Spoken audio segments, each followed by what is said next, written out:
So last class வரைக்கும் என்ன பார்த்திருந்தோம் அப்படின்னு பார்த்தீங்கன்னா, டிசலோட எக்ஸ்பென்டிச்சர்ஸ் பார்த்திருந்தோம் இல்லையா? ஸோ டிசலோட எக்ஸ்பென்டிச்சர்ஸ் வந்து என்னென்ன கேஸஸ்க்கு எப்படி எப்படி நடக்கும் அப்படின்ற மாதிரி பார்த்திருந்தோம். இன்கம் டாக்ஸ் கட்டியிருக்கீங்க, வெல்த் டாக்ஸ் கட்டியிருக்கீங்க, இல்ல பெர்க்ஸ் ஏதாவது பே பண்ணிருக்கீங்க. அதர் தென் கவர்மெண்ட்டுக்கு நீங்க ஏதாவது வந்து பார்த்தீங்கன்னா, ராயல்டி, லைசன்ஸ் ஃபீ இந்த மாதிரி ஏதாவது பே பண்ணீங்க அப்படின்னா, தென் தட் வில் பி டிசலோடர் அப்படின்னு பார்த்தோம். அண்ட் தென் நீங்க வேற ஏதாவது சர்வீஸ் வந்து அவுட் சைட் இந்தியால இருந்து வாங்கியிருக்கீங்க அப்படின்னா, நீங்க டிடிஎஸ் புடிச்சிருக்கணும். அப்படி டிடிஎஸ் பிடிக்காம விட்டு நீங்க வந்து பே பண்ணிருக்கீங்க அப்படின்னும் போது, அந்த 100% நம்ம டிசால்வ் பண்ணிடுவோம்னு பார்த்தோம். பிளஸ் வந்து இன்கேஸ் ரெசிடென்ட் கிட்ட இருந்தே அந்த சர்வீஸை வாங்கி நீங்க சர்வீஸ் வாங்குனதுக்கு ஒரு எக்ஸ்பெண்டிச்சர் பண்ணிட்டீங்களா, நீங்க ஒரு காசு கொடுக்கணும். அதை நீங்க வந்து டிடிஎஸ் பிடிக்காம கொடுத்துருக்கீங்க அப்படின்னா 30% டிசால்வ் பண்ணணும் அப்படின்றத பார்த்தோம். இன்கேஸ் டிசால்வ் பண்ணிட்டோம். இன்கேஸ் சப்சிக்வெண்டா வரக்கூடிய இயர்ல நீங்க வந்து பே பண்றீங்க, இல்லைன்னா புடிச்சிட்டீங்க டெபாசிட் பண்ண மறந்துட்டீங்க, டிடிஎஸ் புடிச்சீங்க டெபாசிட் பண்ண மறந்துட்டீங்க. அப்ப சப்சிக்வெண்டா வர இயர்ல நீங்க அந்த டெபாசிட் பண்றீங்க அப்படின்னும் போது நீங்க எந்த வருஷத்துல எந்த ப்ரீவியஸ் இயர்ல அதை பண்றீங்களோ அந்த ப்ரீவியஸ் இயர்ல அந்த டிடக்ஷனை வந்து நம்ம அலோவ் பண்ணிக்கலாம், டிஸ்அலோவ் பண்ணதை அந்த இடத்துல அலோவ் பண்ணிக்கலாம் அப்படின்றத பார்த்தோம். That is all about your section 40. இவ்வளவுதான் சொல்லுது செக்ஷன் 40. கரெக்டா? Now we are moving to payment excess to relatives. Okay, to relatives in excess of the requirement. இப்போ என்னன்னா, ஒரு எக்ஸ்பெண்டிச்சர் நீங்க பண்றீங்க, அதுக்கு வந்து ஒரு வேல்யூ இருக்கு இவ்வளவுதான்ட்டுன்னு. அதையும் மீறி எக்ஸஸா பண்றீங்க. அது எப்படி நான் பண்ண முடியும்? நான் ஏன் அதை பண்ணணும்? எனக்கு தான் தெரியுமண்ணா, இதுதான் இந்த வேலை, இதை விட நான் எதுக்கு ஜாஸ்தியா கொடுக்கணும், என்ன என்ன பர்பஸ் இருக்கு அதுல நான் ஜாஸ்தியா கொடுக்கறதுக்கு அப்படின்னா, உங்களோட ரிலேட்டிவ் அப்படின்ற ஒரு ரீசன்னால. ஓகேவா? இப்போ ஃபார் எக்ஸாம்பிள் நீங்க ஒரு உங்க ரிலேட்டிவ் கடைக்கு போறீங்க அப்படின்னா, ஒரு ஃபர்னிச்சர் ஷாப் வச்சிருக்காருன்னு வச்சுப்போம்.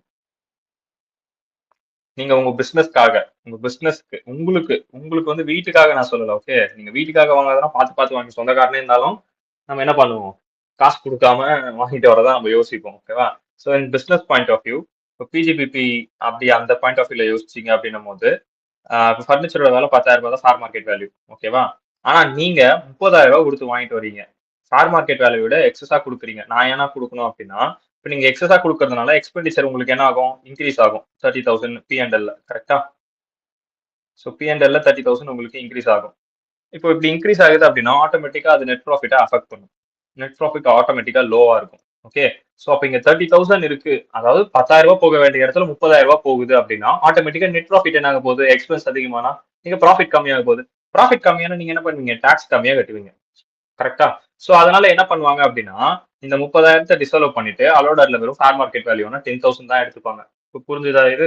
This is the payment made to relatives in excess of requirement. That is 40A2. ஓகேவா? அந்த ரெக்யர்மெண்ட்டை விட நீங்க எக்ஸஸா கொடுக்குறீங்க அப்படின்ற போது நம்ம அதை டிசால்வ் பண்ணிடுவோம். ஓகே, சோ அதுக்கு முன்னாடி நம்மளுக்கு ரிலேட்டிவ்ஸ்னா யாரு என்ன எதுன்னு தெரியணும் இல்லையா? சோ அந்த ரிலேட்டிவ்ஸ் என்னன்றது அந்த டீடைல்ஸ் கொடுத்துருப்போம். பிஃபோர் தட் இப்போ அந்த லைன் படிச்சு பாருங்க. If assessor incur any expenditure for which payment has been or is to be made to any specified person, the specified person is your relative, so much of the excess expenditure shall not be allowed as deduction. So much of excess expenditure என்ன இங்க 20,000, 30,000 minus 10,000, 20,000 is your excess payment to your relative. Okay, so if AO means assessing officer is the opinion that is excessive or unreasonable having regarding to the fair market value or legitimate need to have business benefit derived. So அதுல இருந்து அவங்களுக்கு ஏதாவது ஒரு business benefit இருக்கணும், fair market வேல்யூவோட ஜாஸ்தியா இருக்கு அப்படின்னா ஏதாவது ஒரு பிசினஸ் பெனிஃபிட்காக இது பண்ணிருக்காங்க அப்படின்னும் போது, ஸோ இன்கேஸ் வந்து அவனுக்கு சம்திங் இல்லீகலா ஏதாவது கொடுக்க மாதிரி இருக்கும்னு வச்சுக்கோங்களேன். இல்லீகல் மணி நம்ம ஏதாவது பே பண்ற மாதிரி இருக்கும். ஃபார் எக்ஸாம்பிள் என்னோட ரிலேட்டிவ் யாராவது ஒருத்தர் இருக்கா, அவனுக்கு நான் பே பண்ண வேண்டியதா இருக்கு, something that is illegal. But அதை நான் லீகலா மாத்தணுன்றதுக்காக இந்த நேம்ல வாங்குறேன். இப்போ அவன் ஃபர்னிச்சர் ஷாப் வச்சிருக்கான். ஓகே, நான் அவன்கிட்ட ஃபர்னிச்சர் வாங்கியிருக்கேன், அந்த ஃபர்னிச்சர் விலையே வந்து 30,000 அப்படின்ற மாதிரி நான் வந்து அதை லீகலா மாதிரி மாத்தலாம் இல்லையா? சோ அந்த மாதிரி ஏதாவது நான் பண்றேன் அப்படின்னும் போது அதை ஏவோ கண்டுபிடிச்சிட்டாரு, அசிஸ்டிங் ஆஃபீஸர் வந்து கண்டுபிடிக்கிறாரு அப்படின்னா then that amount will be disallowed, then you have to pay for tax. Okay, so this is all about your payment made to relative in excess of requirement. ஓகேவா? இவ்வளவுதான். இப்போ உங்க புக்ல எடுத்துக்கோங்க, உங்க புக்ல கோத்ரூ பண்ணுங்க. ஜஸ்ட் என்னன்றது பார்த்தா போதும். ஓகேவா? Payment made to related persons 1ல கொடுத்துருக்கான். இதான் அந்த 1ல வந்து ரிலேட்டட் பர்சன்னா யாருன்னு கொடுத்துருக்கான் பாருங்க. Deals with related persons. Before explaining this provision, it is imperative to understand the meaning of term relative and person having substantial interest. மொத்தம் 2 இருக்கான். என்ன 2 இருக்கு? ரிலேட்டிவ்னு ஒன்னு இருக்கான், பர்சன் ஹேவிங் சப்ஸ்டான்ஷியல் இன்ட்ரெஸ்ட்னு ஒன்னு இருக்கான். இது ரெண்டுமே எந்த கான்செப்ட் கீழ தான் வரும்? இந்த ரிலேட்டிவ்ஸ் அப்படின்ற கான்செப்ட் கீழ தான் வரும். which means these two are comes under relative only. Substantial interest வச்சிருந்தாலுமே that person is considered as a relative to that company. For example, I am having one company. Okay, so for J Limited அப்படின்னு ஒன்னு வச்சிருக்கேன் நான் வச்சுக்கோங்க. இப்போ உங்கள்ல யாரோ ஒருத்தர் வந்து என்னோட கம்பெனில 20% வந்து ஓட்டிங் பவர் வச்சிருக்கீங்க. Okay. More 20% not less than 20% means more than 20% voting power என் கம்பெனில வச்சிருக்கீங்க. அதர்வைஸ் என் கம்பெனில இருக்கக்கூடிய ப்ராஃபிட்ல மோர் தென் 20% உங்களுக்கு வந்து சேருது. ஓகேவா? இது 2 உங்ககிட்ட இருக்கு. இந்த இந்த அசைனிங் இந்த பவர் உங்ககிட்ட இருக்கு அப்படின்னும் போது then you will become as a relative to my company. Relative to my கம்பெனினா இப்போ நீங்க ஒரு பிசினஸ் பண்ணிட்டு இருக்கீங்க. இப்போ நீங்க என்கிட்ட 20% ஓட்டிங் பவரும் வச்சிருக்கீங்க. நீங்க செப்பரேட்டா ஒரு பிசினஸும் பண்ணிட்டு இருக்கீங்க. அந்த ஃபர்னிச்சர் பிசினஸ் நீங்க பண்றீங்கன்னு வச்சுக்கோங்க ஃபார் எக்ஸாம்பிள்க்கு. ஓகேவா? சோ இப்போ ஃபர்னிச்சர் பிசினஸ் நீங்க பண்ணும்போது நான் என்ன பண்றேன்னா உங்ககிட்ட இருந்து ஃபர்னிச்சர் வாங்குறேன். ரூ. 10,000 மதிப்புள்ள ஃபர்னிச்சர் உங்ககிட்ட ரூ. 30,000 கொடுத்து வாங்குறேன். ஓகேவா? சோ நான் எக்ஸஸ் பேமெண்ட் கொடுத்து வாங்குறேன். ஆனா இப்போ இது ரிலேட்டிவ் இருந்தா தானே நான் நீங்க வரும் நீங்க. நான் ஒரு கம்பெனி, நீங்க ஒரு கம்பெனி. 2 பேரும் 2 பேரும் வேற வேற கம்பெனி. இங்க ரிலேட்டிவ்ன்ற கான்செப்டே வரலையேனா எப்படின்னா இது அப்படின்னா you are holding a 20% of the voting power in my company. Then you automatically become my relative. So நீங்களும் நானும் ரிலேட்டிவ். அப்போ நம்மளுக்கு நடக்கிற இந்த டிரான்சாக்ஷன் வந்து ஏவோ தலையிட்டு ஃபேர் மார்க்கெட் வேல்யூ என்ன இருக்கு அப்படின்றத செக் பண்ணுவாரு. செக் பண்ணிட்டு அதுக்கப்புறம் அவங்களோட டெசிஷன் மேக் பண்ணுவாங்க. ஓகேவா? So that is substantial interest. மொத்தத்துக்கும் 2 இருக்கு. அந்த meaning of terms first understand பண்ணணும்னு சொன்னா இல்லையா? ரிலேட்டிவ்க்கும் பர்சன்ஸ் ஹேவிங் சப்ஸ்டன்ஷியல் இன்ட்ரெஸ்ட்க்கும் இதுதான் டிஃபரன்ஸ். இப்போ நீங்க கோ த்ரூ பண்ணீங்கன்னா ஈஸியா புரிஞ்சிடும். இப்போ relative under section 24(1) common definition which means section 2 எல்லாமே வந்து காமன் டெஃபினிஷன் கீழே வரும் நான் சொன்னேன் இல்லையா? இப்போ ரிலேட்டிவ்னா நம்மளுக்கு ஜென்ரலா தெரிஞ்சதெல்லாம் என்ன? Spouse, brother, sister or any lineal ascendant lineal descendants முன்னோர்கள் இல்ல நம்மளுக்கு வரக்கூடிய பின்னோர்கள் விச் மீன்ஸ் தாத்தா பாத்தி பேரன் பேத்தி அந்த மாதிரி. Okay. So lineal ascendants of that individual. ஓகேவா? இது காமனா ரிலேட்டிவ்ஸ் அப்படின்ற டேர்ம்ஸ்ல விச் மீன்ஸ் நம்ம ஜென்ரலா நம்ம அன்றாட வாழ்க்கையில பார்க்கக்கூடிய ரிலேட்டிவ்ஸ் மாதிரி. ஓகே.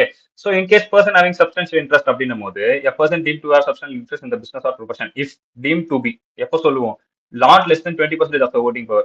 ஓட்டிங் பவர் 20% லெஸ் தானா இருக்கக்கூடாது. அதே மாதிரி not less than 20% of the profit of business or profession. Business or ப்ரொஃபஷன்ல 20% ப்ராஃபிட் வந்து அவங்களுக்கு இருக்கிற மாதிரி இருக்கணும். Then they will become as a relative. ஓகேவா? So this are the points are relative points. இப்போ list of related person in different கேசஸ்னு கொடுத்துருக்கான். அதாவது ஒரு சில கேசஸ்க்கு தகுந்த மாதிரி ரிலேட்டிவ்ஸ் வந்து சேஞ்ச் ஆகிட்டே இருப்பாங்க. என்னென்ன கேஸ்க்கு அப்படின்னு பாத்தீங்கன்னா இப்போ ஒரு இண்டிவிஜுவல் இருக்காரு அப்படின்னா ரிலேட்டட் பர்சன் மீன்ஸ் ரிலேட்டிவ்ஸ். தோ இங்க பார்த்தோம் இல்லையா ஸ்பௌஸ் பிரதர்ஸ் அது a person in business or profession the individual has substantial interest. எல்லாத்துலயுமே இதுதான் இருக்கும். இதுக்கப்புறம் நீங்க படிக்கிற பாயிண்ட்ஸ் எல்லாத்துலயுமே ரிலேட்டிவா இருக்கணும், சப்ஸ்டான்ஷியல் இன்ட்ரெஸ்ட் வச்சிருக்கணும். ரிலேட்டிவா இருக்கணும், சப்ஸ்டான்ஷியல் இன்ட்ரெஸ்ட் வச்சிருக்கணும் தான் இருக்கும். ஓகேவா?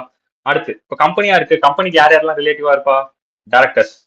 அதுக்கப்புறம் a persons business having substantial interest. Any other company carrying business in associate company has substantial interest. இந்த எக்ஸாம்பிள் பாத்தீங்கன்னா நல்லா இருக்கும். எக்ஸ் லிமிடெட் இருக்கு. ஒய் லிமிடெட்ல எக்ஸ் லிமிடெட் ஒய் லிமிடெட்ல வந்து பாத்தீங்கன்னா 20% ஹோல்ட் பண்ணிருக்கு. எக்ஸ் லிமிடெட் ஒய் லிமிடெட்ல 20% ஹோல்ட் பண்ணிருக்கு. அதே மாதிரி ஜட் லிமிடெட்லயும் 20% ஹோல்ட் பண்ணிருக்கு. இப்போ எக்ஸ் லிமிடெட் இதுல இதுல தான் ஹோல்ட் பண்ணிருக்கு. இப்போ இவனுங்க 2 பேர் ரிலேட்டிவா? ஒய்யும் ஜட்டும் ரிலேட்டிவான்னு கேட்டா எஸ் ரிலேட்டிவ். புரியுதா இது? எக்ஸ் லிமிடெட் வந்து பாத்தீங்கன்னா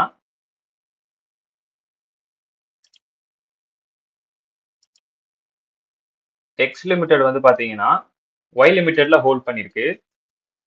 பிளஸ் உள்ள பாலா வந்தான். பாலா அட்மிட் கொடுத்தேன். எங்க என்னாச்சு? நான் அலோ பண்ணலையோ? மெசேஜ் பண்ணுங்க யாராவது. நான் பண்றேன்.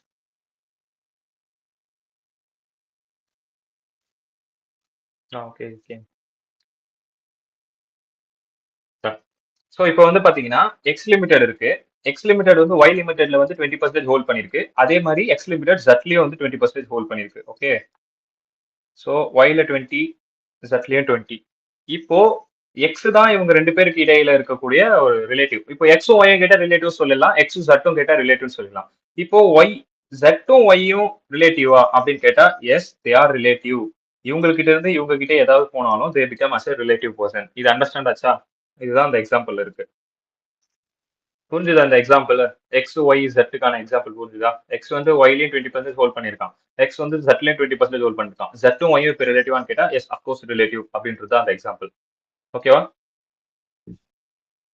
ஃபர்தரா மூவ் பண்ணலாமா இல்ல இன்னொரு டைம் சொல்லணுமா?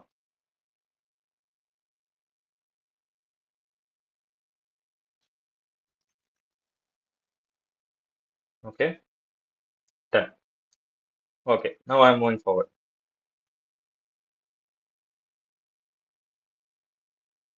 ஸோ அடுத்து என்ன அப்படின்னு பார்த்தீங்கன்னா, ஸோ நெக்ஸ்ட் வந்து இப்போ ஃபர்ம் இருக்கு அப்படின்னும் போது, இப்போ ஃபர்மா இருக்கு அப்படின்னா அது யார் யாருக்குலாம் ரிலேட்டிவ்? டெஃபினட்டா பார்ட்னர் இருந்தா பார்ட்னர் ரிலேட்டிவ். வேற யாரா சப்ஸ்டன்ஷியல் இன்ட்ரெஸ்ட் வச்சிருந்தாங்க சப்ஸ்டன்ஷியல் இன்ட்ரெஸ்ட் வச்சிருக்கோம் ரிலேட்டிவ். ஏஓபியா இருக்கு அப்படின்னா மெம்பர் யாரோ அவங்க அதுக்கு ரிலேட்டிவ். இல்ல அந்த ரிலேட்டிவ் மெம்பருக்கான ரிலேட்டிவ்ஸ் யாருன்னா இருந்தாங்கன்னா, ஆர் நீங்க ஒன்று இருக்கும் பாருங்க. அதாவது இப்போ ஏஓபி இருக்குன்னா அசோசியேஷன். அசோசியேஷனுக்கு யார் ரிலேட்டிவ்ஸா இருப்பாங்க? Members. Which means association members தானே இன்க்ளூட் ஆயிருப்பாங்க. அப்ப அந்த மெம்பர்ஸ் ஏஓபி 2 பேர் ரிலேட்டிவ். அந்த மெம்பர்ஸ்க்கு சில பேர் வெளிய ரிலேட்டிவ்ஸ் இருப்பாங்க இல்லையா? அவங்களோட ஸ்பௌஸ், அவங்களோட பிரதர்ஸ், அவங்களும் ஏஓபிக்கு ரிலேட்டிவ் தான். அண்டர்ஸ்டாண்ட் ஆகுதா? அந்த கான்செப்ட் அதே மாதிரி தான் ஃபேர்முக்கும் இருக்கும். அதே மாதிரி ஹெச்யூஎஃப்க்கும் அதே மாதிரி தான். Okay, family member or relative of such person இல்லைன்னா சப்ஸ்டான்சியல் இன்ட்ரெஸ்ட் வச்சிருக்கணும். காமன் பாயிண்ட்ஸ் மறுபடியும் சப்ஸ்டான்சியல் இன்ட்ரெஸ்ட் வச்சிருக்கணும். சப்ஸ்டான்சியல் இன்ட்ரெஸ்ட் வச்சிருக்கணும் தான் வரும். எனி அசசி இப்போ மேல பார்த்தோம் இல்லையா? கம்பெனி இவங்க எல்லாம் தாண்டி, அதாவது இண்டிவிஜுவல் பார்த்தா, கம்பெனி பார்த்தா, ஃபர்ம், ஏஓபி, ஹெச்எஃப் கிட்டத்தட்ட 5 பேர் பார்த்தோம். பேலன்ஸ் இன்னும் 2 பேர் இருக்காங்க இல்லையா? 7 types of persons. 7 types of persons ஞாபகம் இருக்கா? பேசிக்ஸ்னு சொல்லிட்டு இருக்கேன். அதுல 5 முடிஞ்சிச்சு, பேலன்ஸ் 2. பேலன்ஸ் 2 தான் இந்த எனி அசசில வருவாங்க. இப்போ இந்த எனி அசசி வரும்போது அண்ட் இண்டிவிஜுவல் சப்ஸ்டான்சியல் இன்ட்ரெஸ்ட் வச்சிருக்கணும் பிசினஸ் ஆர் ப்ரொஃபஷன்ல. கம்பெனி சப்ஸ்டான்சியல் இன்ட்ரெஸ்ட் வச்சிருக்கணும் பிசினஸ் ஆர் ப்ரொஃபஷன்ல. ஹெச்யூஎஃப் சப்ஸ்டான்சியல் இன்ட்ரெஸ்ட் வச்சிருக்கணும். Company director substantial interest. AOP BOI partner substantial interest. ஆல்வேஸா இந்த சப்ஸ்டான்சியல் இன்ட்ரெஸ்ட் அப்படிங்கிறது என்ன ஆகும்னா உங்களுக்கு ரிப்பீட் மூட்ல வந்துட்டே இருக்கும். So have to remember substantial interest அப்படின்னா 20% voting power, not less than, more than. Okay, more than 20%, more than 20% on profit. ஓகேவா? இது ரெண்டு இருக்கு அப்படின்னாலே உங்களுக்கு அந்த பர்சன் என்ன ஆயிடுவாங்க? They will become as a substantial holding person, substantial interest holding person அப்படின்னு வந்துருவாங்க. Okay, have to remember this 20,000 on voting power and then on profit, then it will become easy. Okay, next புரிஞ்சது இல்லையா இது வரைக்கும்? Relative பர்சன்ஸ்னா என்னன்றதுதான். ஓகேவா? So payment எப்படி எக்ஸஸா make பண்றதுன்னு சொல்லிட்டேன் இல்லையா? ஸோ அடுத்து வந்து பாத்தீங்கன்னா இப்போ 1 வரைக்கும் பார்த்துட்டோம். விச் மீன்ஸ் மேல படிச்ச இந்த பாயிண்ட்ல இங்க இங்க இங்க படிச்சுட்டு இருக்கேன் மேல. And assessee related to person shall be disallowed பார்த்தோம். இந்த பர்சன்ல யாரெல்லாம் இருப்பாங்க இந்த 1ல பார்த்தோம். கரெக்டா? And extent is excess or unreasonable. இப்போ எக்ஸஸ் ஆர் அன்ரீசனபிள்னா என்ன அப்படிங்கறத இந்த 2ல கொடுத்துருக்கேன் அப்படின்னு சொல்லியிருக்கான். ஓகேவா? டாப்ல அந்த 2 என்னன்னா பின்னாடி இருக்கு. ஸோ திஸ் இஸ் த 2. அந்த எக்ஸஸ் அன்ரீசனபிள்னா என்ன அப்படின்றத இங்க கொடுத்துருக்கான். விச் மீன்ஸ் நம்ம ஃபேர் மார்க்கெட் வேல்யூ விட அதிகமா கொடுத்துருக்கோம் அப்படின்னும் போது 10,000 ரூபாய் வருதுல, நான் 30,000 ரூபாய் கொடுத்து என் எக்ஸ்பென்ஸ் ஜாஸ்தியா காமிச்சிருக்கேன். என் எக்ஸ்பென்ஸ் ஜாஸ்தியா காமிக்கணும், ப்ராஃபிட் கம்மியாக போகுது. இதுதான் கான்செப்ட். இந்த கான்செப்ட் வச்சு ஃபுல்லா படிச்சா முடிஞ்சு போச்சு. Whether any expenditure in excess or unreasonable is to be decided after considering the fair market value of goods or service or facilities of payment is made or legitimate need to business or profession of the assessee or benefit arising the assessee therefrom. Which means இப்போ fair market value விட அதிகமா இருக்கணும் அப்படின்னும் போது உங்க profit தான் கம்மியாகும். But அதுல இருந்து ஒரு பெனிஃபிட் நீங்க டெரைவ் பண்றீங்கன்னா, நான் அதுக்கும் ஒரு எக்ஸாம்பிள் கொடுத்தேன். இல்லீகலா ஏதோ ஒன்று பண்ணிட்டு இருக்கீங்க, அந்த இல்லீகலா வந்து மாய்க்கணுன்றதுக்காக அவனோட பிசினஸ் இதுல வந்து, விச் மீன்ஸ் நீங்க இப்போ ஒரு அமௌண்ட் பே பண்ணணும் உங்களோட ரிலேட்டிவ். இப்போ நானே உங்களோட ரிலேட்டிவ் வச்சுக்கீங்களேன், நீங்க எனக்கு ஒரு அமௌண்ட் நீங்க பே பண்ண வேண்டி இருக்கு. ஓகே, அது இல்லீகல். ஆனா அதை பே பண்ணா டெஃபினட்டா டாக்ஸ் ரொம்ப பல்கா வரும்ன்றதுனால நீங்க என்ன பண்றீங்கன்னா, நான் ஏதோ ஒரு பிசினஸ் பண்ணிட்டு இருக்கேன் அப்படின்னும் போது என்னோட பிசினஸ்ல இருந்து நீங்க ஒரு கூட்ஸ் வாங்குறன்ற பேர்ல, ஃபார் எக்ஸாம்பிள் நான் மிஷினரி வித்துட்டு இருக்கேன்னு வச்சுக்கோங்க, உங்களோட பிசினஸ் ரிலேட்டடான மிஷினரி நான் வச்சிட்டு இருக்கேன். அந்த மிஷினரியோட மார்க்கெட் வேலையே வந்து பாத்தீங்கன்னா ஒரு 50,000 ரூபாய் தான். ஆனா நீங்க எனக்கு கொடுக்க வேண்டிய மணியை சேர்த்து கொடுக்கணும் அப்படின்றதுனால அதுக்கு நீங்க எவ்வளவு பே பண்றீங்க? கிட்டத்தட்ட ஒரு 1,50,000 ரூபாய் பே பண்றீங்க. 1,00,000 ரூபாய் எக்ஸஸா பே பண்றீங்க எனக்கு. ஓகேவா? சோ அப்படி பே பண்ணும்போது எக்ஸஸ் பேமெண்ட், மார்க்கெட் வேல்யூ 50,000 ரூபாய் தான். ஆனா நீங்க எனக்கு பே பண்ணது 1,50,000 ரூபாய். என்ன காரணம்? நான் உங்களோட ரிலேட்டிவ் பிளஸ் அதுல இருந்து எனக்கு ஒரு பெனிஃபிட் வரணும். இல்லீகல் மணியை நம்ம வந்து ஹைட் பண்றோம் அப்படின்னும் போது தென் அதை அசசிங் ஆஃபீஸர் கண்டுபிடிச்சாரு அப்படின்னா ஆட்டோமேட்டிக்கா அந்த 1,00,000 ரூபாய் உங்களுக்கு என்ன ஆயிடும்? டிசால்வ் ஆயிட்டு நீங்க அதுக்கு டாக்ஸ் பே பண்ணிடுவீங்க. ஓகேவா? That is the concept. அடுத்து third, where an assessee sells his goods at lower rate, then no expenditure incurred by him, hence 40A shall not be invoked. Which means அதிகமா வித்தாதான் 40A2 வரும். கம்மியா வித்தாங்க அப்படின்னா 40A2லாம் வராது. ஓகேவா? கம்மியா வித்ததுக்கும் வரும். ப்ராஃபிட்டை நீங்க அதிகமா காட்டணும் அப்படின்னு நீங்க நினைக்கும் போது அது வரும். விச் மீன்ஸ் 40A2 வராது. அனதர் செக்ஷன் வந்து அதுல அஃபெக்ட் ஆகும். ப்ராஃபிட்டை நீங்க அதிகமா காட்டுறீங்க அப்படின்னா அது வந்து உங்களுக்கு இதுல அஃபெக்ட் ஆகும். ஐஎஃப்ஆர்எஸ் இந்த அக்கௌண்டிங் ஸ்டாண்டர்ட்ஸ் படி அது அஃபெக்ட் ஆகும். அதுபடி மறுபடியும் அவங்க ரெக்டிஃபை பண்ணிப்பாங்க. அதுல ஒன்றும் பிரச்சனை பஞ்சாயத்து கிடையாது. கம்மியா பண்ணியிருந்தா அப்படின்னா டாக்ஸ் கட்ட வேண்டிய அவசியம் அங்க அங்க வராது. ஓகேவா? ஏன்னா நீங்க ப்ராஃபிட் ஜாஸ்தியா காட்டுறீங்க. ப்ராஃபிட் ஜாஸ்தியா காட்டினா டாக்ஸும் ஜாஸ்தியா தான் ஆகும். டாக்ஸ் ஆக்டுக்கும் அதுக்கும் சம்மந்தம் வராது. பட் அக்கௌண்டிங் ஸ்டாண்டர்ட்ஸ் உள்ள பூந்து கொஞ்சம் குளறு பிடிப்பாங்க. ஓகேவா? Done. So this is all about your payment made excess to the relatives. ஓகேவா? ஸோ நீங்க எக்ஸஸா பண்ணீங்கன்னா இதுதான் நடக்கும். We are moving to next provision. Next provision is Consequence of payment exceeding more than 10,000 otherwise then by an account pay check or deemed draft, which means நான் கேஷா வந்து மோர் தென் 10,000ல பண்ணிருக்கேன், 10,000 மேல பண்ணிருந்தா டெஃபினெட்லி டிஸ்அலோடட் தான். நம்ம ஃபர்ஸ்ட் இதே பார்த்துட்டு இருக்கோம் இல்லையா, டெஃபினட்டா டிஸ்அலோட் போகுது. 10,000 ரூபாய்க்கு மேல நான் கேஷா கையில காசா கொடுக்குறேன் அப்படின்னும் போது டெஃபினட்டா அது டிஸ்அலோடட். அதே மாதிரி இப்போ நான் ஃபிளையிங் அண்ட் ஹையரிங் பிசினஸ் பண்றேன், விச் மீன்ஸ் கேரிங் கூட்ஸ் அப்படின்னா இந்த டிரான்ஸ்போர்ட் லாஜிஸ்டிக்ஸ் எல்லாம் பண்ணிட்டு இருக்கேன் அப்படின்னும் போது அந்த லாஜிஸ்டிக்ஸ்லாம் மோர் தென் 35,000 கேஷா பண்ணிக்கலாம். ஓகேவா, இந்த மாதிரியான பிசினஸ்க்கு 35,000, அதர் பிசினஸ்க்கு 10,000, சாரி லெஸ் தென் 35,000 பண்ணிக்கலாம் கேஷா. மோர் தென் 35,000 ஆச்சுன்னா டிஸ்அலோடட். ஓகேவா, அதாவது லாஜிஸ்டிக்ஸ் இந்த டிரான்ஸ்போர்ட் பிசினஸ் தவிர்த்து flying or goods hiring business தவிர்த்து வேற எதனா பிசினஸ் பண்ணீங்க அப்படின்னா உங்களுக்கு கேஷா வந்து 10,000 வரைக்கும் பண்ணிக்கலாம். இந்த பிசினஸ் பண்ணீங்கன்னா கேஷா வந்து 35,000 வரைக்கும் பண்ணிக்கலாம். அதுக்கு மேல நீங்க பண்றீங்க கேஷா அப்படின்னா மொத்தமே டிஸ்அலோடட். ஆனா அப்போ அந்த 10,000 ரூபாய் நான் மைனஸ் பண்ணிக்கலாமாண்ணா? இப்போ நான் வந்து ஃபார் எக்ஸாம்பிள் கேஷா நான் வந்து 50,000 ரூபாய் பண்ணிருக்கேன். 50,000 ரூபாய் நான் 10,000 ரூபாய் மைனஸ் பண்ணி பேலன்ஸ் இருக்கு 40,000 ரூபாய் மட்டும் டிஸ்அலோவ் பண்ணலாமா அப்படின்னு கேட்டா இல்ல, மொத்தமா தான் டிஸ்அலோடட். தெரிஞ்ச அப்படிதான் நான் ப்ரொவிஷன் படிச்சேன்.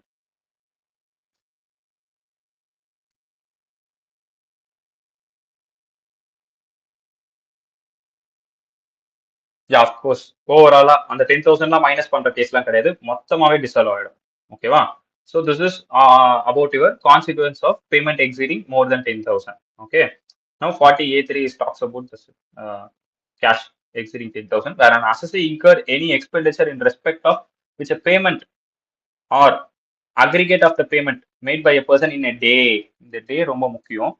ஒரே டேல பர் டேல, ஆனா இப்போ ஒரே பில் இருக்கு, ஒரே ஒரு பில் இருக்கு. ஓகே, இது ஒரு பில்லுனா இந்த பில்லோட விலை வந்து 50,000 ரூபாய்னா இந்த 50,000 ரூபாய் வந்து நான் 5 நாளா பே பண்றேன், விச் மீன்ஸ் 10,000 ரூபாய் 10,000 ரூபாய் 10,000 ரூபாய் 10,000 ரூபாய் 10,000 இப்படி நான் பே பண்றேன்னா இப்போ இது அலோட் ஒரே பில்லு தானா கேஷா பண்றேன், இது எல்லாமே கேஷா தான் பண்றேன், ஒரு நாள்ல பண்றேன், first day, second day, third day, fourth day, fifth day, S it is allowed.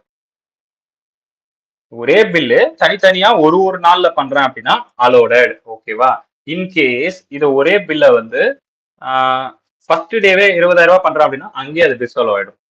Understand ஆகுதா உங்களுக்கு? இந்த இடத்துல டே ரொம்ப முக்கியம். பர் டேக்கு 10,000 ரூபாய் நீங்க கேஷ் டிரான்சாக்ஷன் பண்ணிக்கலாம்ப்பா, பர் டே நீங்க டேல வரைக்கும். ஓகேவா, ஸோ அது ஒன்று அண்டர்ஸ்டாண்ட் பண்ணிக்கோங்க. Otherwise then by account payee cheque, அது காமன் வேர்ட் தான். Account payee cheque drawn on bank or account payee bank draft or use of electronic clearing system through a bank account or through such other electronic mode as may be prescribed, which means otherwise ன்ற இந்த ஒரு வார்த்தையை கொடுத்துட்டு மொத்தமா electronic மோட தவிர்த்து நீ பண்ணிருக்க அப்படின்னா அது பண்ணது வந்து 10,000 ரூபாய் இருக்கு அப்படின்னா விச் மீன்ஸ் கேஷ் டிரான்சாக்ஷன் தான் வந்து சொல்றோம். இவ்வளவு பெருசா இழுத்தது அதுக்கு தான். அப்படி பண்ணிருக்கீங்க அப்படின்னா no deduction shall be allowed in respect of such expenditure with effect from 2020-21. அது அப்பதான் கொண்டு வந்திருக்காங்க. இந்த case payment made for flying hiring or leasing goods carriage the cash payment limit வந்து 35,000 நம்ம படிச்சோம் இல்லையா, இப்போ நான் சொன்னேன் இல்லையா. ஸோ இந்த மாதிரியான business flying hiring or leasing goods பண்ணிட்டு இருக்காங்க அப்படின்னும் போது goods carriage which means logistics அவங்க ஏதாவது இருக்காங்க அப்படின்னும் போது then they claim a deductions of 35,000 கேஷா நீங்க வந்து 35,000 வரைக்கும் எடுத்துக்கலாம் அப்படின்றத சொல்லியிருக்கோம். ஓகேவா, அடுத்து 40A3A. ஸோ இது என்ன சொல்லியிருக்கு?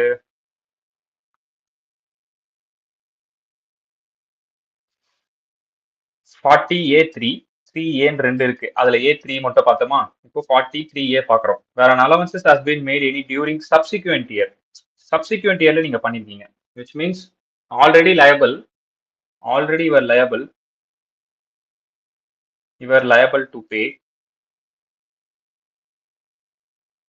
which means already you are liable to pay னா நீங்க வந்து உங்க சப்ளையர் கிட்ட இருந்து கூட்ஸ் வாங்கிருக்கீங்கன்னு வச்சுப்போம்.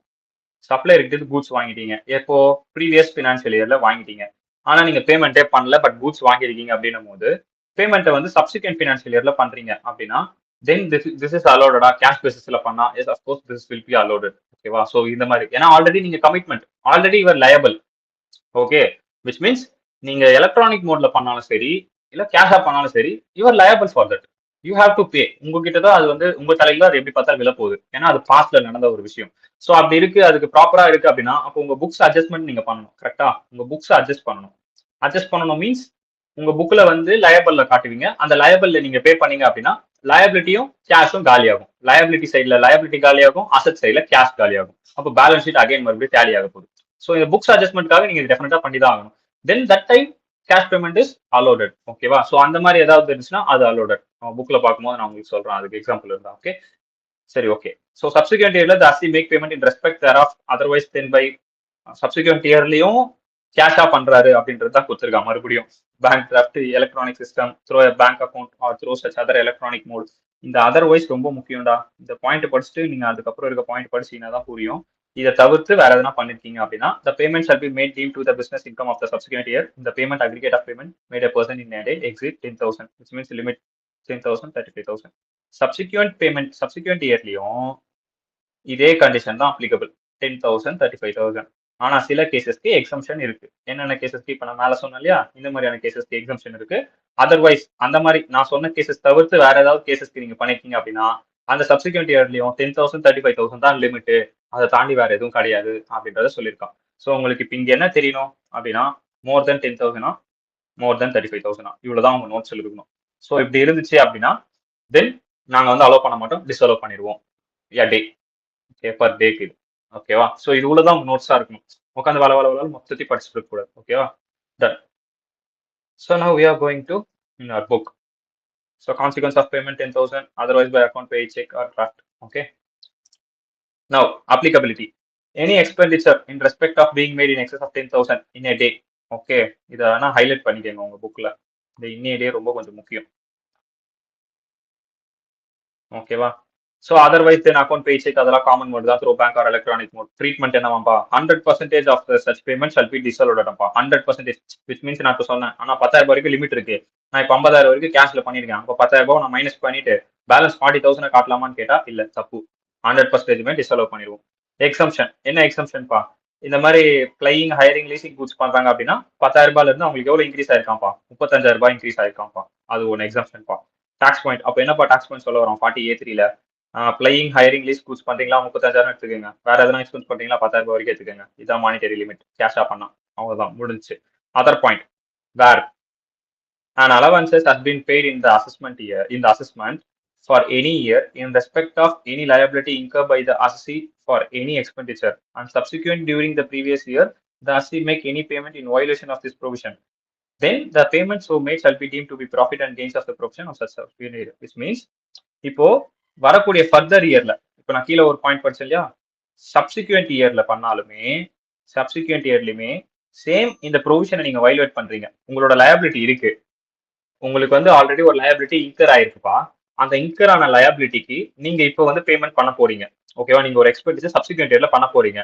அதர்வைஸ் இந்த ப்ரொவிஷனை வயலேட் பண்றீங்க. இந்த ப்ரொவிஷன் நம்ம எப்போ வயலேட் பண்ணுவோம், 10,000 ரூபாய்க்கு மேல கேஷ் பேமெண்ட் பண்ணா இல்ல 35,000 ரூபாய்க்கு மேல கேஷ் பேமெண்ட் பண்ணா இந்த ப்ரொவிஷன் ஆட்டோமேட்டிக்கா வயலேட் ஆயிட போகுது. சோ இந்த மாதிரி நீங்க பண்றீங்க அப்படின்னா தென் அந்த வருஷத்துல என்னவாது, டீம்டு டு பி ப்ராஃபிட். அதை டிஸ்அலோவ் பண்ணிட்டு அந்த எக்ஸ்பெண்டிச்சர் என்னன்னு சொல்லுவோம், நீங்க பண்ண எக்ஸ்பெண்டிச்சரை டீம் டு பி ப்ராஃபிட் அப்படின்னு சொல்லி என்ன பண்ணிடுவோம், அந்த வருஷத்துல டாக்ஸ் போட்டுருவோம். That is the point in other points. Other பாயிண்ட்ஸ்ல அவன் அதை தான் சொல்லியிருக்கான். ஓகேவா? அந்த அசசி இந்த அலவன்சஸ் அப்படி பண்ணிருக்காரு அப்படின்னா then that will be deemed profit, then you have to pay tax for that expense. ஓகேவா? அதை அலோவ் பண்ண மாட்டோம். Next, if an assessee make payment two different bill, ரெண்டு டிஃபரெண்ட் பில் இருக்குப்பா, none of them exceed 10, 35. ரெண்டு bill இருக்கு, இது bill 1, இது பில் 2. ரெண்டு பில் இருக்கு, ரெண்டு பில்லுமே இந்த 10,000 ரூபாய் 35,000 ரூபாய் தான் இருக்கு அப்படின்னா தென் இந்த ப்ரொவிஷன் அட்ராக்ட் ஆகாது. ஏன்னா 10,000 ரூபாய் 35,000 ரூபாய் தான் இருக்கு, அது ரெண்டு பில்லு, ஒன்றும் பிரச்சனை இல்லை, நாட் அட்ராக்ட். பர் டேலே ரெண்டு பில்லு வந்திருக்கு, உங்களுக்கு அண்டர்ஸ்டாண்ட் ஆகுதா? பர் டேலே ரெண்டு பில் வந்திருக்கு, ரெண்டு பில்லுமே வந்து பாத்தீங்கன்னா 10,000 ரூபாய் 35,000 ரூபாய்க்கு மேல இல்லை அப்படின்னும் போது ரெண்டு பில்லுக்கு நீங்க தனித்தனியா பண்ணிருக்கீங்க அப்படின்னா தென் இந்த ப்ரொவிஷன் நாட் அட்ராக்ட். அடுத்து பாருங்க, if an assessee make payment single bill வந்து exceeding 10,000, 35,000 on a different daysல இருக்கு to the same person in cash, இப்பயும் என்ன ஆகாது, 40A3 is not attracted. ஓகேவா? provided any of the payment does not exceed 10,000 or 35,000. Lessons single bill தான், ஆனா per டேல 10,000, 35,000 exit ஆகல. அண்டர்ஸ்டாண்ட் ஆகுதா? அந்த இடத்துலயும் நாட் அட்ராக்டட். ஓகே, நெக்ஸ்ட், வேற any payment mat over 10,000 or 35,000 at time, partly by account, pay, check, partly in cash. Okay, இப்போ என்ன பண்றாங்கன்னா 10,000, 35,000 மேல இருக்கு, ஸோ அவர் என்ன பண்றாருன்னா பார்ஷியலா வந்து செக்ல அனுப்புறாரு, பார்ஷியலா கேஷா கொடுக்குறாரு. வாட் எவர் இட் இஸ், நீ கேஷா கொடுக்கறது வந்து என்ன ஆகக்கூடாது, 10,000 ரூபாய் 35,000 ரூபாய் தாண்டக்கூடாது. இப்போ ஃபார் எக்ஸாம்பிள் எனக்கு வந்து 50,000 ரூபாய் பில் வந்திருக்கு, 50,000 ரூபாயில வந்து நான் 40,000 ரூபாய் வந்து செக்காவும் 10,000 ரூபாய் வந்து கேஷாவும் கொடுக்கலாமா அப்படின்னு கேட்டா எஸ், இது அலோடட். இன்கேஸ் 30,000 ரூபாய் செக்கா 20,000 நான் கேஷா கொடுக்குறேன் அப்படின்னா then this 20,000 is disallowed. Understand acha? So that is the point they are mentioning here. Okay. Next, the provision of section 43A is attractive only such expenditures claim deduction under 32-37, which means இந்த provision A3 அப்படிங்கிறது எப்போ applicable ஆகும் அப்படின்னா நீங்க 32-37ல ஏதாவது deductions நீங்க எடுத்திருந்தீங்க அப்படின்னா then it will be attracted here. ஏன்னா இவர் கிளைமிங் ஆல்ரெடி எக்ஸ்பெண்டிச்சர்ஸ். ஓகே, நீங்க ஆல்ரெடி டிடக்ஷன் வந்து கிளைம் பண்ணிருப்பீங்க அந்த எக்ஸ்பெண்டிச்சர்ஸ்க்கு. சம் ஆஃப் த எக்ஸ்பெண்டிச்சர்ஸ் நீங்க கிளைம் பண்ணிருக்கீங்க அப்படின்னா then it will be attracted. நீங்க வந்து அந்த இடத்துலயும் அட்ராக்ட் ஆகும். அதாவது 30ல இருந்து 37 வரைக்கும் அவன் ஒரு சில எக்ஸ்பெண்டிச்சர்ஸ்லாம் நம்ம கிளைம் பண்ணிக்கலாம்னு சொல்லியிருப்பான் இல்லையா? உங்களுக்கு புரியுதா? இப்போ ஃபார் எக்ஸாம்பிள் ஸ்பெசிஃபைட் பிசினஸ் பண்ணிட்டு இருக்கீங்க அப்படின்னா ஸ்பெசிஃபைட் பிசினஸ் படிக்கும் போது நம்ம ஒன்று பார்த்தோம், கேபிட்டல் எக்ஸ்பெண்டிச்சர் 100% அளவுக்கு நம்ம பார்த்தோம். ஆனா அதுவே 10,000 ரூபாய் கேஷ், அதாவது 10,000 ரூபாய்க்கு மேல கேஷ்ல பண்ணிருந்தீங்க அப்படின்னா தென் தட் இஸ் டிஸ்அலோடர்னு பார்த்தோமா? ஞாபகம் இருக்கா உங்களுக்கு? மறந்துட்டோம். இங்க இருக்கா? இது வரைக்கும் பாருங்க. இது என்னது? 35 AD. ஞாபகம் இருக்கா நம்ம படிச்சது? Specified business. ஸ்பெசிஃபைட் பிசினஸ்க்கு 100% கேபிட்டல் எக்ஸ்பெண்டிச்சர் எடுத்துக்கலாம், 100% revenue as well as capital எடுத்துக்கலாம் நம்ம படிச்சோம். நம்ம படிக்கும்போது நம்ம என்ன சொன்னாங்க? No deduction shall be allowed capital expenditure in respect of which payment or aggregate of the payment made a person in a day, otherwise than by account pay a check drawn on bank or on account bank draft or use electronic clearing system through a bank account or through such electronic modes, which means other than cash daba. Other than cash may be prescribed exceed 10,000, more than 10,000 பண்ணிருந்தீங்க அப்படின்னா 35 AD kilo உங்களுக்கு என்ன கிடைக்காது? Deduction கிடைக்காது, disallow பண்ணிடுவோம் நம்ம பார்த்தோம் இல்லையா? சோ இதுதான் அங்க சொல்ல வரான். என்ன சொல்ல வரான்? அப் டு 32-37 இந்த செக்ஷனுக்குள்ள நீங்க ஏதாவது ஒரு டிடக்ஷன் நீங்க எடுக்கிறீங்க அப்படின்னா என்ன பண்ணிருப்பீங்க? எக்ஸ்பெண்டிச்சர் பண்ணிருப்பீங்க. 35 AD எதுக்குள்ள வருது? 32-37 தானே இருக்கு. 35ம் 35 AD இதுக்குள்ளதான் இருக்கு. இந்த 35 ADக்கு நீங்க ஒரு எக்ஸ்பெண்டிச்சர் நீங்க பண்ணிருக்கீங்க. இந்த பண்ண எக்ஸ்பெண்டிச்சர் வந்து கேஷா பண்ணிருக்கீங்க. கேஷா பண்ணது வந்து மோர் தென் 10,000 இருக்கு அப்படின்னா இது டிஸ்அலோடட். அப்போ என்ன சொல்ல வரான் அவன்? 40A3 வந்து இதுக்கு இடையில நீங்க எதனா ஒரு டிடக்ஷன் எடுத்திருப்பீங்க. 32-37 இடையில டிடக்ஷன் எடுத்திருப்பீங்க. அது கேஷா 10,000 ரூபாய்க்கு மேல இருக்கு அப்படின்னா உங்களுக்கு கிடைக்காது. என்ன கிடைக்காது? இந்த இந்த டிடக்ஷன் கிடைக்காது, டிஸ்அலோவ் பண்ணிடுவோம். அதுதான் அவன் சொல்ல வரான். புரியுதா? அந்த பாயிண்ட் புரியுதா உங்களுக்கு? இந்த பாயிண்ட் வேகமா போறோம்னா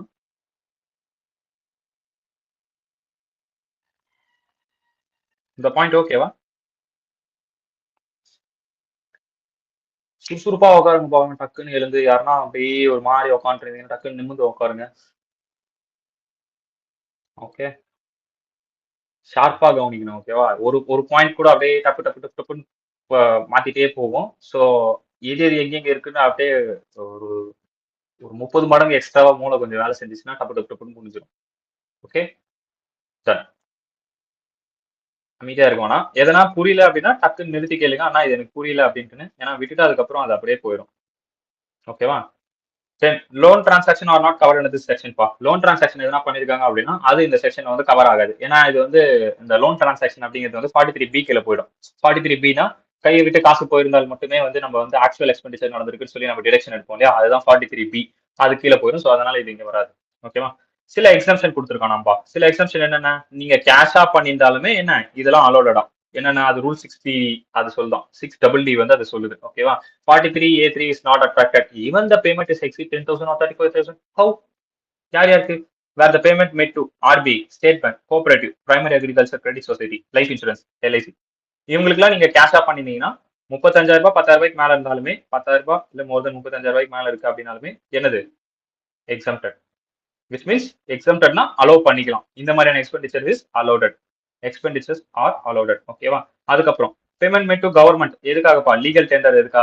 லீகல் டெண்டர் எதனா இருக்கு அப்படின்னா கவர்மெண்ட்டுக்கு நீங்க ஏதாவது பே பண்ணிருக்கீங்க அப்படின்னும் போது அதுக்குமே என்னதுப்பா? எக்ஸம்டட் தான். அதுக்கப்புறம் payment is made by okay any letter of credit arrangements through bank, mail or telegraphic transfer bank மூலியமா, book adjustment any account bank மூலியமா, பில் ஆஃப் எக்ஸ்சேஞ்ச் பேங்க் மூலியமா, using electronic credit system bank மூலியமா, credit card debit card. இப்போ நம்ம debit card use பண்ணி காசு எடுக்கிறோம், cash transaction. 10,000 ரூபாய்க்கு மேல தான் கேஷா எடுக்கிறேன். ஏடிஎம் போறோம், ஒரு 20,000 ரூபாய் எடுக்கிறேன், 10,000 ரூபாய்க்கு மேல கேஷா எடுக்கிறேன். அதுக்கு இதெல்லாம் டிரான்சாக்ஷன் எப்படி டாக்ஸ் பண்ணிடுவாங்களா என்ன? உடனடி செலவு பண்ணிடுவாங்களா என்ன? பேங்க்குக்கு made by the bank. Okay, so அப்போ அது வந்து 10,000 ரூபாய்க்கு மேல நீங்க கேஷ் டிரான்சாக்ஷன் பண்றீங்க அப்படின்னு சொல்லிட்டு பேங்க் கிட்ட போய் டாக்ஸ் பிடிக்க முடியுமா என்ன? பண்ண முடியாது இல்லையா? So that are all exempted under this provision.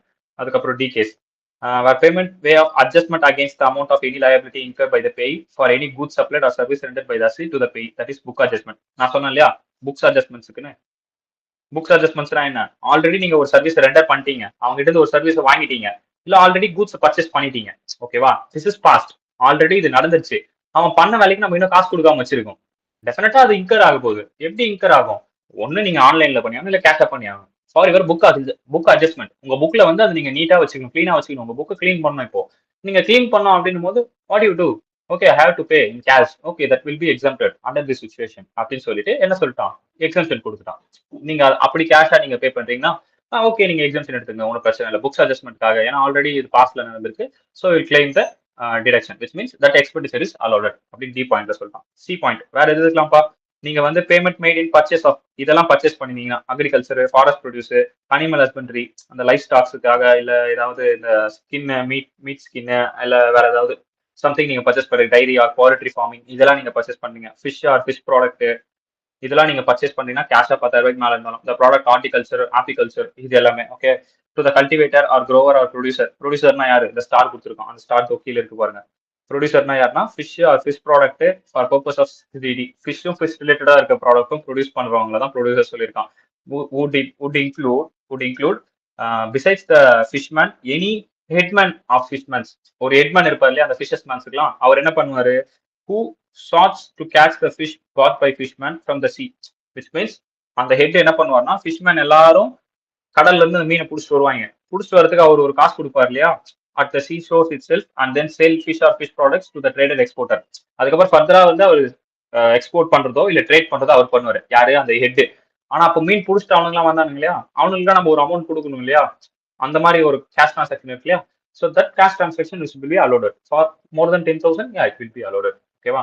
இந்த மரியான் படத்துல அந்த மீனை பிடிச்சிட்டு வருவான், பெரிய மீனை.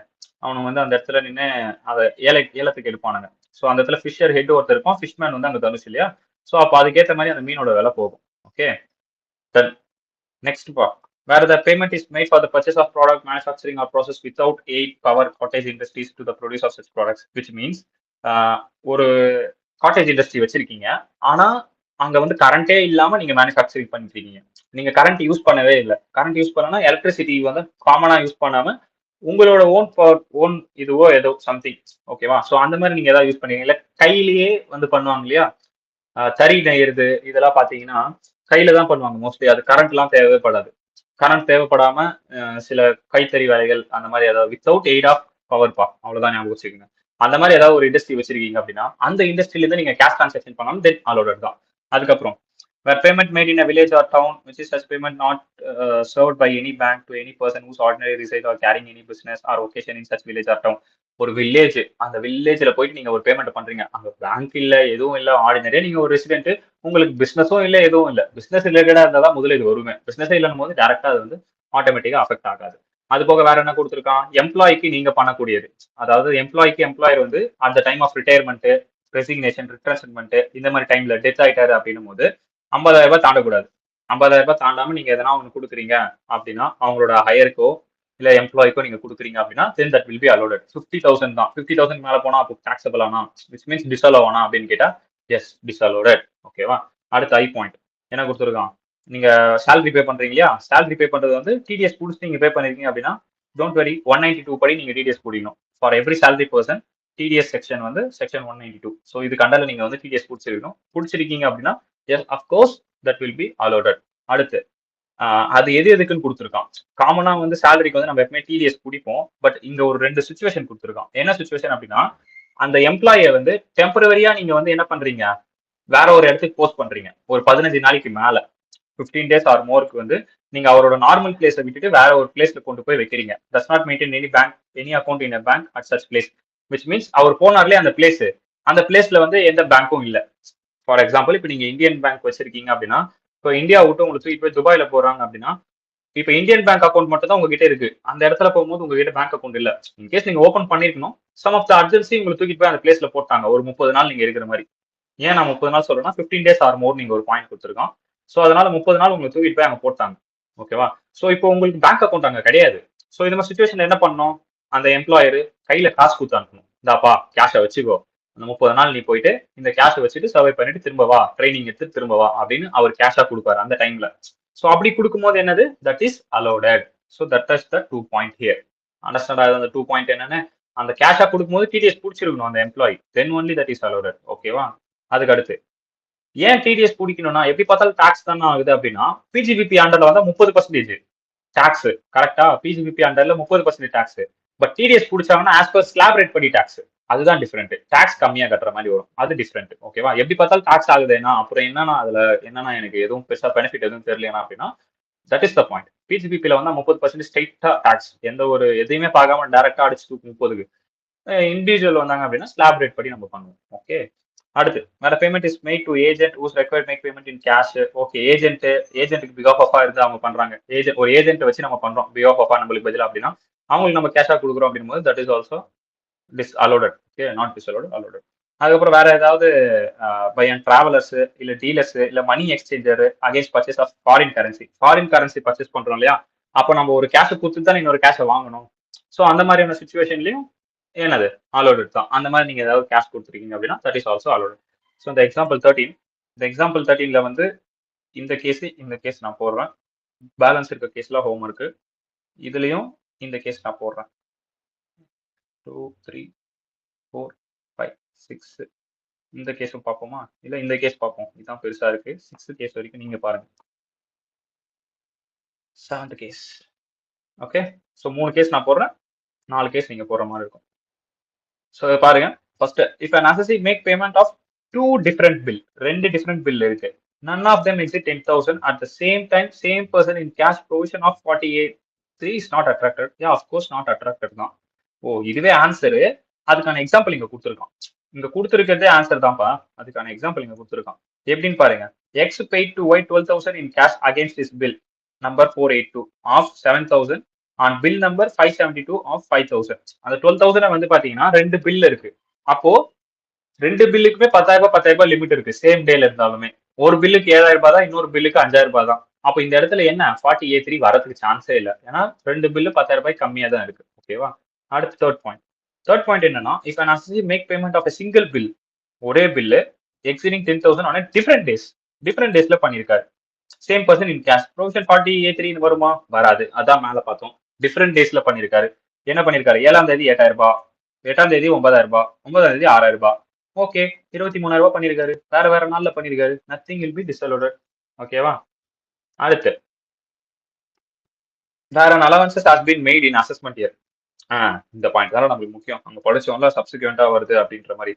Where an allowances has been made in assessment year in respect of any liability incurred by the assessee for any expenditure subsequently during any previous year, the assessee make any payment in respect thereof some exceeding 10,000. அதே தான் இருக்கும். Account payee cheque, அது originally made. Then அதை வந்து நம்ம என்ன பண்ணுவோம்? Consider as a income. அவ்வளோதான். சப்சிக்வெண்ட் இயர்ல அதை நீங்க பண்ணியிருந்தாலும் கன்சிடர் அஸ் எ இன்கம். அந்த பாயிண்ட் மட்டும் ஞாபகம் வச்சுட்டா போதும். இப்போ இந்த எக்ஸாம்பிள் மட்டும் நம்ம தரவா படிக்கணும். இப்போ எக்ஸாம்பிள் நல்லா பாருங்க. Mister X purchase goods on கிரெடிட்ல பர்ச்சேஸ் பண்ணிருக்காரு. எப்போ? ஆன் 7/7/2023 ஜூலை மாசம் 2023 பர்ச்சேஸ் பண்ணிருக்காரு. எவ்வளவுக்கு? 60,000. And claim the expenditure as deduction in the assessment year 2024-25. இது வந்து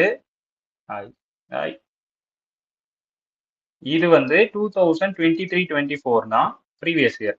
அசஸ்மெண்ட் இயர் அப்போ 24-25 இருக்கும். கரெக்டா? That is right. Okay, claim பண்ணிட்டாரு. என்னவா கிளைம் பண்ணிட்டாரு? எக்ஸ்பெண்டிச்சர் டிடக்ஷனா கிளைம் பண்ணிக்கினார். அதை எக்ஸ்பெண்டிச்சர் பண்ணிருக்கேன், நான் அதை ஒரு டிடக்ஷன் எடுத்துக்கிறேன் கிளைம் பண்ணிட்டாரு. ஆன் 7/7/2025 அவர் எப்பதான் அதை பே பண்றாரு? 7/7/2025 பே பண்றாரு. எவ்வளவு பே பண்றாரு? 60,000 ரூபாய் இன் கேஷ்.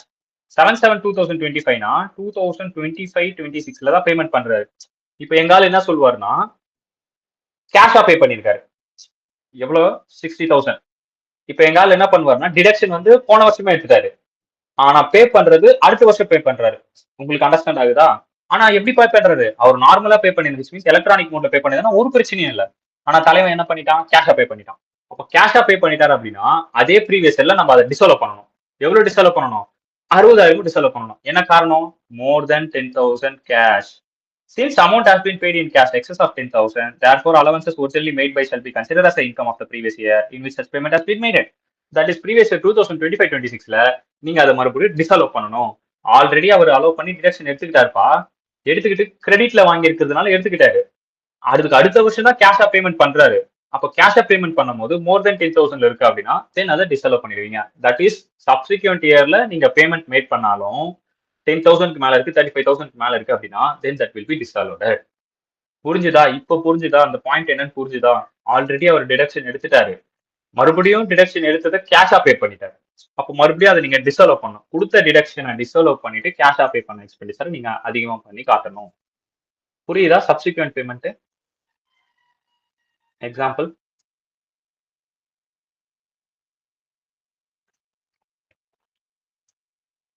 என்னடா காலையில இருந்து அமைதியாவே இருக்கீங்க, கவனிக்கிறீங்களா?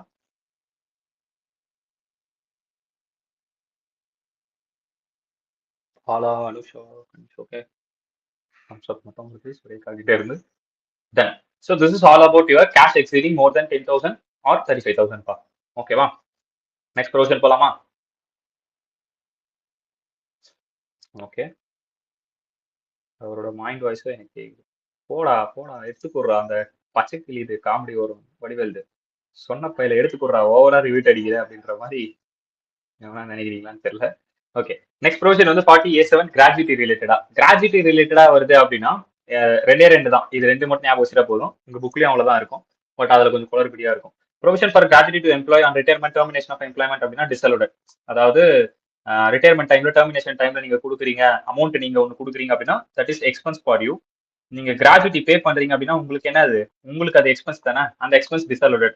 ஆனா ஆக்சுவலா பே பண்ணிருக்கீங்க. ஆக்சுவலி பெய்ட் லெசன்ஸ் ரியலாவே அந்த அமௌண்ட் வந்து போயிருக்கு, கையை விட்டு அந்த காசு வந்து ரியலாவே போயிருக்கு அந்த டைம்ல அப்படின்னா then that is allowed as deduction. அதாவது ஒரு அமௌண்ட்டை வந்து நான் கொடுக்க போறேன் அப்படின்னு ஒதுக்கி வைக்கிறதுக்கும் கொடுத்துட்டேன் அப்படின்னு சொல்றதுக்கும் டிஃபரன்ஸ் இருக்கு இல்லையா? ஸோ அந்த டிஃபரன்ஸ் தான் இந்த இடத்துல இருக்கு. ஸோ கொடுக்க போறோம் இந்த ரிட்டைர்மெண்ட் டைம் கொடுக்க போறோம் அப்படின்னு சொல்லிட்டு நீங்க என்ன ஒதுக்கி வைக்கிறீங்க? ப்ரொவிஷன் ஒதுக்கி வைக்கிறீங்க. See this word provision. Okay. ப்ரொவிஷன்னா அக்ரூவல் பேசிஸ்ல பண்றீங்க, இன்னும் கொடுக்கல, கொடுக்க போறீங்கன்னு சொல்லி ஒரு அமௌண்ட்டை ஒதுக்கி வைக்கிறீங்க. ஓகேவா? கீழே என்னது? ஆக்சுவல். ப்ரொவிஷனுக்கும் ஆக்சுவலுக்கும் அதான் டிஃபரன்ஸ். ஆக்சுவலா பே பண்ணிட்டீங்க. அப்ப ஆக்சுவலா பே பண்ணிட்டீங்க அப்படின்னா then that will be allowed as a deduction. ப்ரொவிஷனா ஒதுக்கி வச்சிருக்கீங்க அப்படின்னா தட் இஸ் டிஸ்அலோடட். ஓகேவா? So now you are going to your book and read the provisions. No deduction shall be allowed in respect of any provision by whatever name called made by the RC for the payment of gratuity to his employees. Okay. Provision ஒதுக்கி வச்சா no. ஆனா exemption கொடுத்துருக்கான். என்ன exemption கொடுத்துருக்கான்?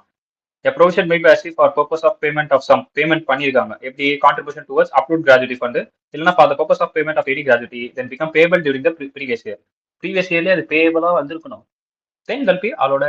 Okay, shall be allowed. அவ்வளவுதான். that is all about your gratuity. next, certain contribution not deductible பா. என்னென்ன contribution பா not deductible? No deduction shall be allowed in any sum paid by an assessee as an employer towards setting up formation, which means okay, ஒரு employer வந்து, அதாவது ஒரு employer is an அசஸி. அவர் என்ன பண்றாருன்னா something ஒரு ஏஓபிபிஓ ஃபார்ம் பண்றதுக்கோ இல்ல ஏதாவது ஒரு கான்ட்ரிபியூஷன் கொடுக்குறாரு, ஏதாவது ஃபண்டு கொடுக்குறாரு, ட்ரஸ்ட் இல்ல கம்பெனி ஏஓபி சொசைட்டிக்கு வந்து சம்திங் ஏதோ ஒன்று ஃபார்ம் பண்றதுக்காக ஒரு கான்ட்ரிபியூஷன் மாதிரி ஏதோ ஒன்று கொடுக்குறாரு. அவருக்காண்டி செல்ஃப் க்ரோத் மாதிரி, விச் மீன்ஸ் ரிட்டர்ன் பெனிஃபிட் மாதிரி இருக்குன்னு வச்சுக்கோங்களேன்.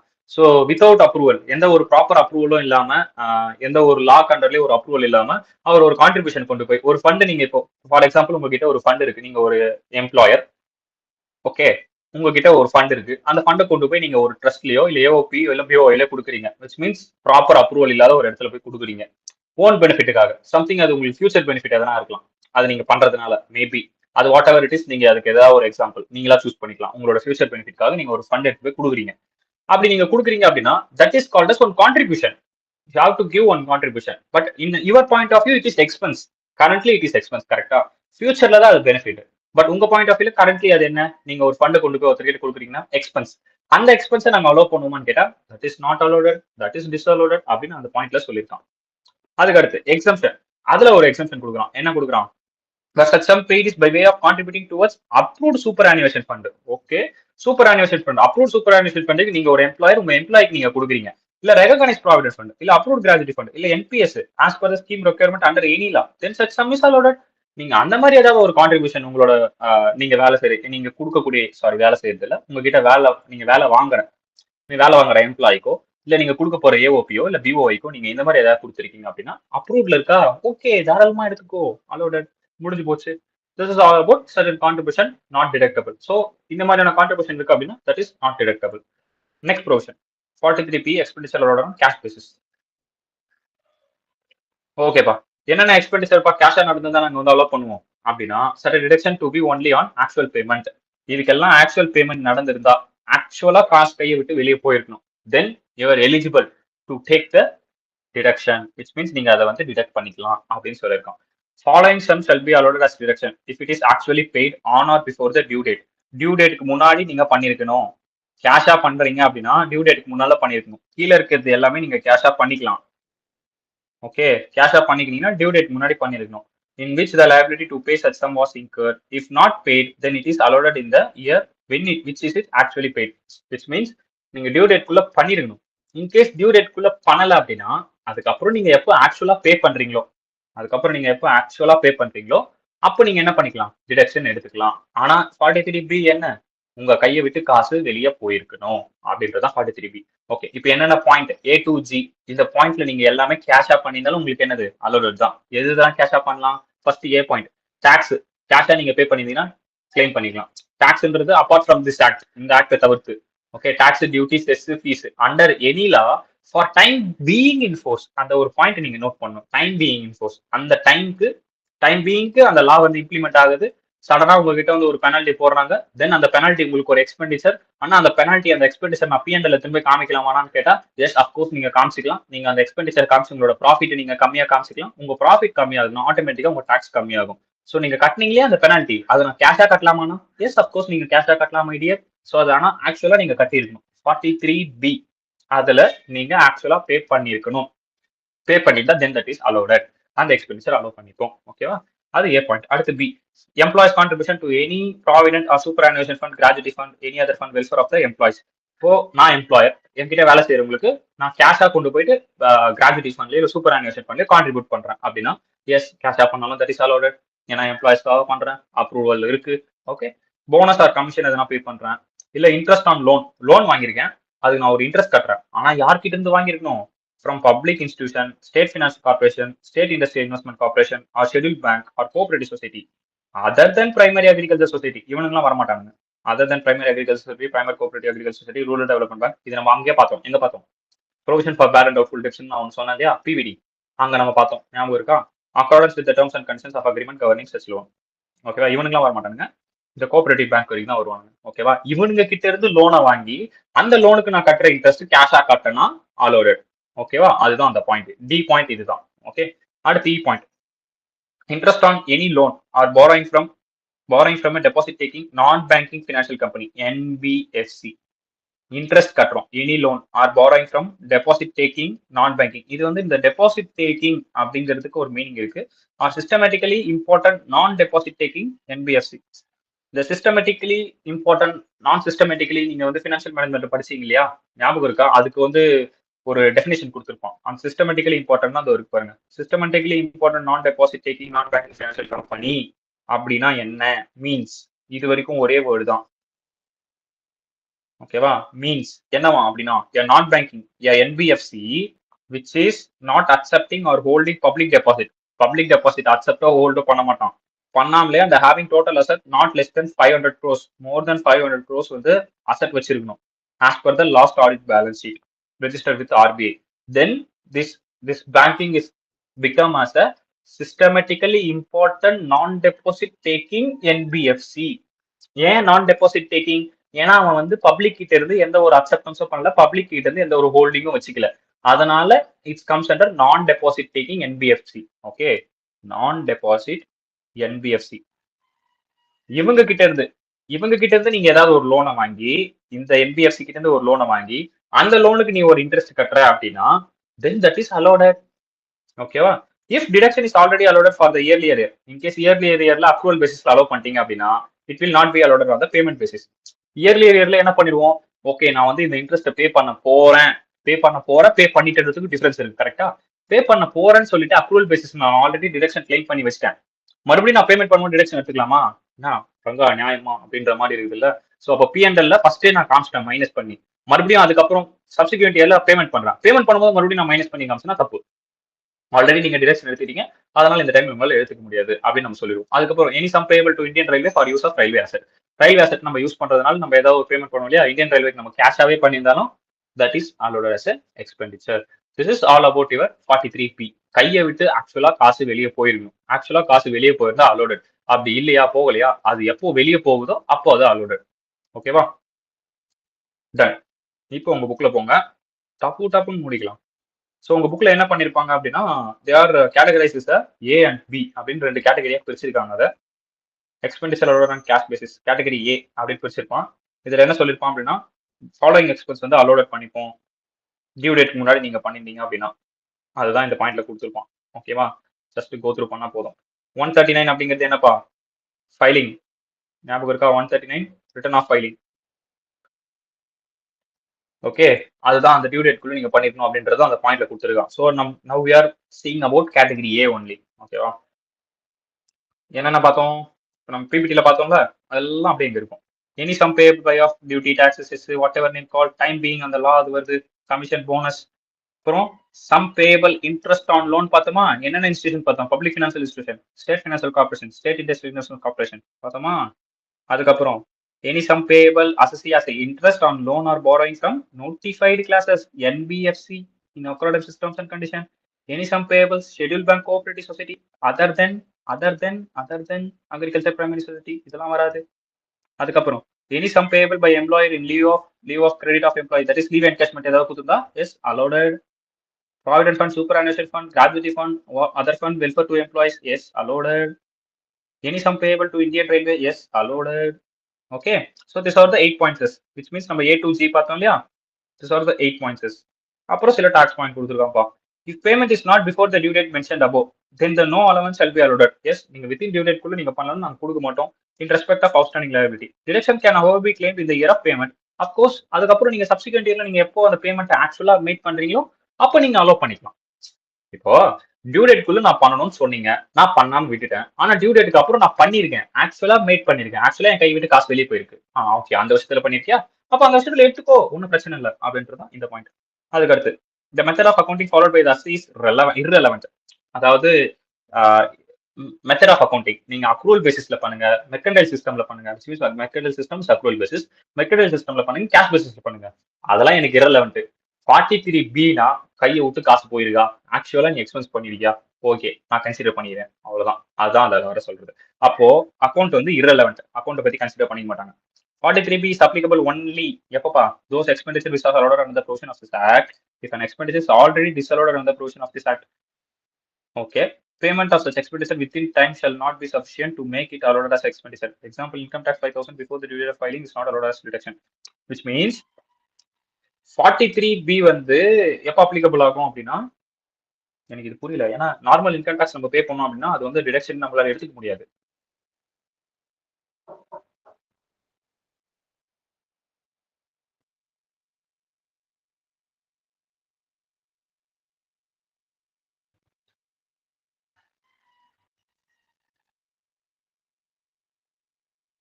இப்போ 43B is applicable. எப்போ applicable? Only on those expenditure which are allowed under this provision of this act. அட பாவி, நத்திங் பா. அந்த பாயிண்ட் இங்கேயே முடிஞ்சிச்சு. கண்டினியூ ஆகிற பாயிண்ட் வேற.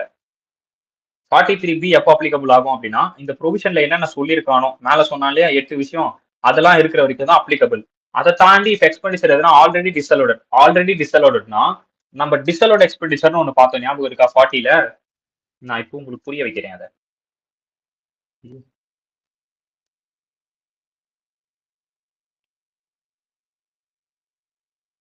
டிஸ்அலோட் எக்ஸ்பெண்டிச்சர் ஞாபகம் இருக்கா? இந்த டிஸ்அலோட் எக்ஸ்பெண்டிச்சர்ல ஆனா இங்கேயும் இன்கம் டாக்ஸ் இருக்குன்னா, இன்கம் டாக்ஸ் லேடிஸ் வெல்த் டாக்ஸ் இன்ட்ரெஸ்ட் இருக்குன்னா, இது நீங்க டிஸ்அலோன்னு சொன்னீங்கன்னா, இப்போ இந்த இடத்துல எக்ஸ்பெண்டிச்சர் சர்டன் டிடக்ஷன்ல இங்கேயும் டாக்ஸ்னு இருக்குன்னா, டாக்ஸ் டியூட்டி செஸ்ன்னு இருக்குன்னா, நீங்க அங்க டாக்ஸ் வந்து இன்கம் டாக்ஸ் வந்து டிஸ்அலோடு சொல்லிட்டீங்க. இந்த இடத்துல டாக்ஸ் வந்து நான் கேஷ் ஆஃப் பண்ணி அலோவ் பண்ணிக்கலாம் நீங்க சொல்றீங்க. எனக்கு புரியல, கம்பாரிசன் புரியுதா உங்களுக்கு? அங்க நீங்க இன்கம் டாக்ஸ் வந்து டிஸ்அலோவ் சொல்லிட்டீங்க, ஆனா இங்க வந்து நீங்க கேஷ் ஆஃப் பண்ணி தான் எடுத்துக்கலாம் சொல்றீங்க. எப்படி இது நியாயம் அப்படின்னா, விச் மீன்ஸ் அவன் அதை தான் அந்த பாயிண்ட்ல சொல்ல வரான். என்ன சொல்ல வரான்? அதாவது if any expenditure already disallowed, ஏதாவது ஒரு எக்ஸ்பெண்டிச்சர் ஆல்ரெடி டிஸ்அலோடா இருக்கு under the provision of the act, இந்த ஆக்ட் படி, இன்கம் டாக்ஸ் ஆக்ட் படி ஏதோ ஒரு ப்ரொவிஷன் படி அந்த income already disallowed, that is example for your income tax. Income tax already நம்ம டிஸ்அலோடட் தான் வச்சிருக்கோம், அது நீங்க கேஷா கொடுத்துருந்தாலும் சரி 43B அப்போ வருமானு கேட்டா வராது. அதுதான் எக்ஸாம்பிள் கொடுத்துருக்கான். Income tax pay 5,000 before the due date of filing. Due date of filing முன்னாடி தான் 5,000 ரூபாய் பண்ணிருக்கீங்க. ஆனாலும் என்ன, is not allowed as a deduction. டிடக்ஷனா நம்ம கொடுக்க மாட்டோம். ஏன்னா அது ஆஸ் பர் திஸ் ஆக்ட், இந்த ஆக்ட்ல ஆல்ரெடி ஒரு ப்ரொவிஷன்ல டிஸ்அலோ ஆயிருக்க ஒரு எக்ஸ்பெண்டிச்சர். புரிஞ்சுதா? இந்த பாயிண்ட் புரிஞ்சுதா?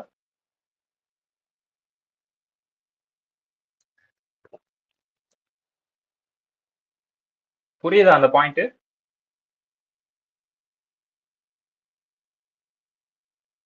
என்னடா இதுக்கு ஒரு ரியாக்ஷன் இல்ல? சரி, moving forward. Done. In general due date என்னப்பா? இன்கம் டாக்ஸ் 39(1), ஏதாவது நீங்க ஃபைல் பண்றதுக்கான டியூ டேட் நான் ஆல்வேஸ் சொல்லிட்டேன் 31st அக்டோபர். ஆடிட் பண்ணியிருந்தா புக்ஸ் ஆஃப் அக்கௌண்ட்ஸ் வந்து ரெக்யர்மெண்ட் ஆஃப் ஆடிட் அண்டர்ல இருக்கு அப்படின்னா 31st October of the assessment year. Normal இண்டிவிஜுவலா இருந்தாங்க அப்படின்னா 31st July. In any other cases வந்து இண்டிவிஜுவலுக்கு. ஸோ இதை நான் ஆல்ரெடி உங்களுக்கு சொல்லியிருப்பேன். அதுக்கப்புறம் செகண்ட், எனி சம் பேபிள் மேல அவன் கொடுத்துருந்தாலே அந்த எனி சம் பேபிள் மீன்ஸ் என்னன்னு கொடுத்துருக்கான். Sum of which has incurred liability in the previous year, even though such sum might not have been payable within the year under the relevant law. That is, liability must have been accrued whether fault due or not. Which means any sum payable அப்படிங்கிறது நீங்க பே பண்ணியிருந்தாலும் சரி, பே பண்ணலாம் சரி, அது உங்களுக்கு liable தான். அப்போ நீங்க அது அப்கோர்ஸ் வித்தின் த இயர்க்குள்ள அது பே பண்ண முடியல அப்படின்னாலும், அது டியூல விழுந்தாலும் சரி விழுந்தாலும் சரி, that will be considered as any sum payable by the assessee as an interest. So இங்க கொடுத்துருக்கான் இல்லையா, இந்த எனி சம் பேபிள்னு இங்கெல்லாம் கொடுத்துருக்கான்ல, இதுக்கான மீனிங் தான் அவன் என்னன்னு கொடுத்துருக்கான். ஓகேவா? ஸோ அதுதான் மீனிங். விச் மீன்ஸ் வெதர் அது வந்து நீங்க வந்து that is liability must have been accrued whether fall due or not. ஆட்டோமேட்டிக்கா அது அக்ரூட் ஆகிட்டே வரப்போகுது. ஏன்னா that is liable to you, நீங்க தான் அது பே பண்ணணும். ஒரு லோன் வாங்கிருக்கீங்க, இன்ட்ரெஸ்ட் நீங்க பே பண்ணணும், சப்போஸ் நீங்க பே பண்ணி தான் ஆகணும். But you are not able to pay with in the year. உங்களால வித் இன் இயர்க்குள்ள உங்களால அது பே பண்ண முடியல அப்படின்னும் போது தென் தட் வில் பி அக்ரூட். அது டியூவா ஃபால் ஆகுதோ இல்லையோ, பட் இது அக்ரூட் ஆகிட்டே வரும். அப்போ நீங்க அதை எப்போ ஆக்சுவலா பே பண்றீங்களோ then you get a claim for that deduction, நீங்க அதை எடுத்துக்கலாம். ஓகேவா? ஸோ அதுக்கப்புறம் சில நோட்ஸ் கொடுத்துருக்கோம். என்ன நோட்ஸ் கொடுத்துருக்கோம்? 43B is applicable only if assessee is following mercantile system of accounting. பைத்தியக்காரன் மேலதான் நான் மெத்தட் ஆஃப் அக்கௌண்டிங் இருளான்னு கொடுத்தான். சரி, however if the assessee following cash basis of accounting, deduction shall be allowed only in the year which payment is made, even though the payment has been made on or before the due date of filing. Okay.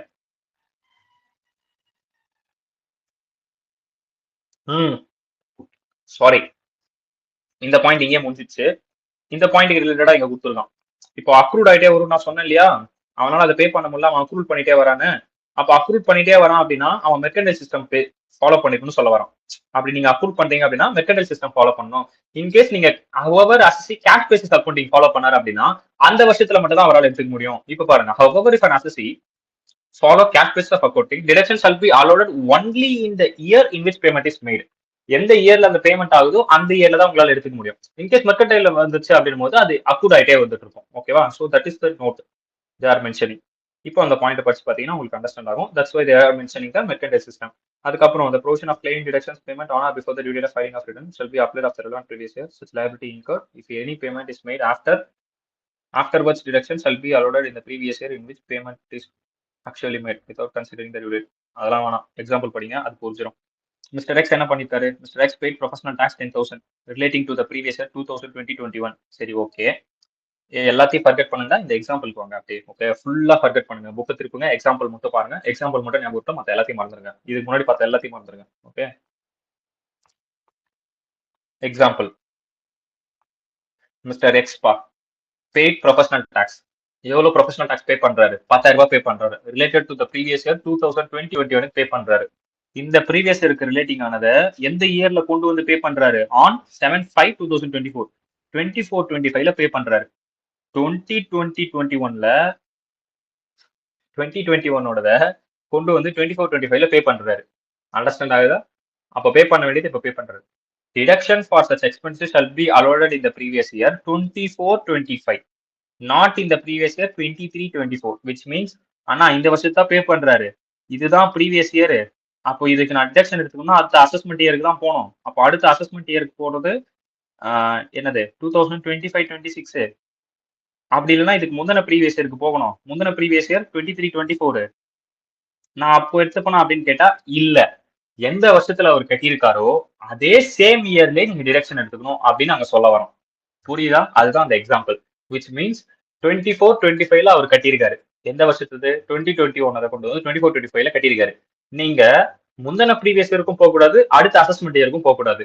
அது எந்த வருஷத்துல விழுந்துச்சோ, அது எந்த வருஷத்துல அவர் கட்டினாரோ அதே same இயர்ல நீங்க பண்ணிடணும் அப்படின்னு சொல்ல வரோம் இந்த எக்ஸாம்பிள்ல. அதுதான் வந்து இந்த பாயிண்ட்லயும் சொல்ல வரோம். இந்த செகண்ட் பாயிண்ட் இருக்கு இல்லையா, இந்த செகண்ட் பாயிண்ட்ல அவன் அதை தான் சொல்ல வரோம். ஓகேவா? அண்டர்ஸ்டாண்ட் ஆச்சா?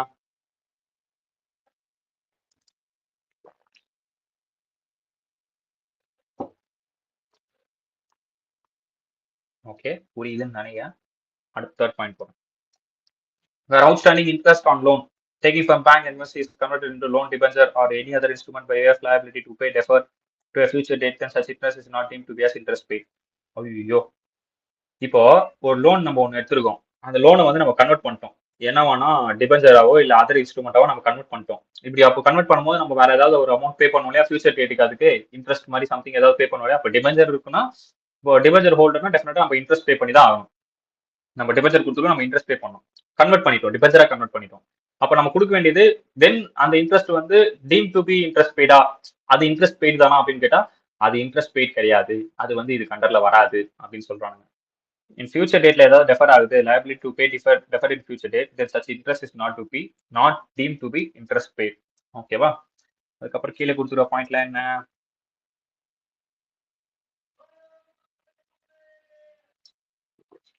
ப்ரீவியஸ் இயர்ல அப்ரூவல் பேசிஸ்ல எடுத்திருந்தீங்க அப்படின்னா ஆல்ரெடி அப்ரூவல் பேசிஸ்ல எடுத்துட்டீங்க, அதுக்கப்புறம் ஆக்சுவலா பேமெண்ட் பண்றீங்க அப்படின்னும் போது பேமெண்ட் பண்ணும்போது உங்களால எடுக்க முடியாது. Not again to be allowed as deduction, again நீங்க பேமெண்ட் பேஸ்ல எடுக்க முடியாது. ஓகேவா? அது ஃபோர்த் பாயிண்ட்.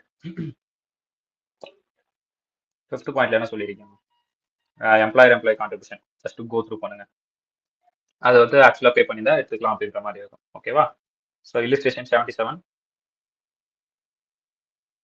ஹோம்ஒர்க் கொடுக்கலாமா, போடுவீங்களா இல்லை இங்கே போடலாமா?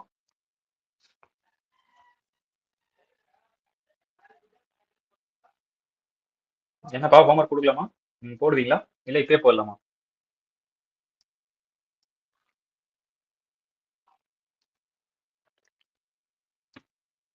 ஏதாவது பதில் சொல்லுங்கடா.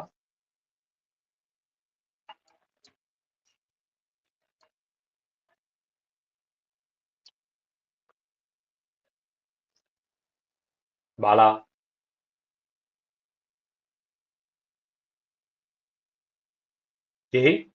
ஹலோ கேக்குதா? ஹலோ கேக்குதுண்ணா. என்னடா ஏதாவது சொல்லுங்கடா. இது என்ன ஹோம்ஒர்க் கொடுக்கலாமா இல்லை போடலாமா? ஒர்க் அவுட் பண்ணி பாக்குறீங்களா ப்ரொவிஷனை வச்சு? சொன்ன ப்ரொவிஷன்ஸ் எல்லாம் ஓகே தானே? ஓகேண்ணா. சரி, ஓகே. ஹோம்ஒர்க்கா ஒர்க் பண்ணுங்க, டவுட்ஸ்னா வாங்க இருக்கு. ஓகேவா? ஸோ அடுத்து வந்து கேட்டகரி ஏ வரைக்கும் பார்த்தோமா, இப்போ அடுத்து category B. Up to this point பிஃபோரா பார்த்ததெல்லாம் ஃபர்கெட் பண்ணுங்க. இப்போ புதுசா ஃப்ரெஷ்ஷா கேட்டகரி பி அப்படின்னு ஞாபகம் வச்சுங்க. ஓகே, இப்போ கேட்டகரி பி நம்ம எது கண்டர்ல பார்த்துட்டு இருக்கோம், 43 பி கீழே, விச் மீன்ஸ் ஆக்சுவலா காசு கையை விட்டு வெளியே போயிருக்குன்னு நான் சொன்னேன் இல்லையா, ஆக்சுவலி கேஷ் பேமெண்ட் மேடட். ஸோ அது கண்டர்ல நம்ம பார்த்துட்டு இருக்கோம் கேட்டகரி பி. கேட்டகரி பில என்ன சொல்ல வரான் அப்படின்னா, இப்போ அந்த அசசி வந்து பேமெண்ட் யார் பண்ணியிருக்காராம், மைக்ரோ இல்ல ஸ்மால் என்டர்பிரைசஸ்க்கு, நாட் பீங் a ட்ரேடர், அவங்க ட்ரேடரா இருக்கக்கூடாது, அந்த மாதிரி பர்சன்ஸுக்கு வந்து இவர் என்னவா பண்ணிருப்பாரு, கேஷா கொடுத்துருப்பாரு டிரான்சாக்ஷன். ஓகேவா? அப்போ கேஷா கொடுத்துருக்காரு அப்படின்னா then that will be allowed beyond the time specified in section 15. section 15 வந்து இங்க எங்க சொல்லிருப்பானே, சரி கீழே பார்ப்போம். இதோ இங்க இங்க மென்ஷன் பண்ணிருப்போம். section 15 of micro small and medium enterprises development act 2006 would be allowed as deduction only if the previous year in such sum is actually paid. Actually pay பண்ணப்பட்டிருக்கணும். ஓகேவா? இப்போ ஒரு அசசி இருக்காரு, அந்த அசசி ஏதோ ஒரு அமௌண்ட் பே பண்றாரு. யாருக்கு பே பண்றாரு, ஸ்மால் ஆர் மைக்ரோ, இவங்க இந்த மாதிரியான பிசினஸ் பண்ணிட்டு இருக்கிறவங்களுக்கு பே பண்றாரு அப்படின்னா then they claim as a deduction. ஓகேவா? செக்ஷன் 15 என்ன சொல்லுவது, micro small medium enterprises development act 2006 MSME சொல்லுவாங்க. ஓகேவா? mandate payment of goods or service or supplier being a micro or small enterprises by the buyer on or before. ஆனா இது உள்ள எது மட்டும் தான் இன்க்ளூட் ஆகுது, மைக்ரோவும் ஸ்மாலும் மட்டும் தான் இன்க்ளூட் ஆகுது. Micro and small, medium include ஆகல இந்த ப்ரொவிஷன் கீழே. ஓகேவா? எவ்வளவு நாளுக்குள்ள பே பண்ணுமா? Where written agreement exist between the parties. Written agreement இருக்குப்பா. அக்ரிமெண்ட் இருக்கு அப்படின்னா 45 நாளை தாண்டக்கூடாது. அதுக்குள்ள நீங்க பே பண்ணணும். ஓகேவா? ரிட்டர்ன் அக்ரிமெண்ட் இருக்கு அப்படின்னா 45 நாளுக்குள்ள பே பண்ணணும். Where there is no such written agreement. Written agreement கிடையாது. அக்ரிமெண்டே போடல அப்படின்னா வித்தின் 15 டேஸ்க்குள்ள பேமெண்ட் நீங்க கொடுத்துருக்கணும். அதர்வைஸ் 43B வந்து வராது. அண்டர்ஸ்டாண்ட் ஆகுதா? லெசன்ஸ் சாரி அதர்வைஸ் 43B வரும். ஆக்சுவலா பேமெண்ட் எப்போ மேக் பண்றீங்களோ அப்போ வந்து 43B வந்து இம்ப்ளிமெண்ட் ஆகும். அண்டர்ஸ்டாண்ட் ஆகுதா? 45 டேஸ் 15 டேஸ்க்குள்ள கொடுத்தீங்க அப்படின்னா ஒரு பிரச்சனையும் இல்லை, 43B வராது. 45 டேஸ்க்கு மேல 15 டேஸ்க்கு மேல போகுது, மோர் தென் 45 டேஸ், மோர் தென் 15 டேஸ் அப்படின்னா தென் 43B இஸ் அப்ளிகபிள். ஏன் 43B அப்ளிகபிள் ஆகும்? ஆக்சுவலா எப்போ கையை விட்டு காசு வெளியே போகுது அப்படின்றத செக் பண்ணுவாங்க. ஓகேவா? 45 டேஸ்க்குள்ள போயிருக்கணும், 15 டேஸ்க்குள்ள போயிடணும், போகல, அப்போ அதுக்கப்புறம் எப்போ போகுதோ அப்பதான் ஆக்சுவலா கையை விட்டு காசு வெளியே போயிருக்கு. Then 43B is applicable. Okay. Availability of deduction where the payment has been made within opposite date. சொன்ன டேட்குள்ள நடந்துச்சு. The deduction can be claimed on accrual basis in mercantile method.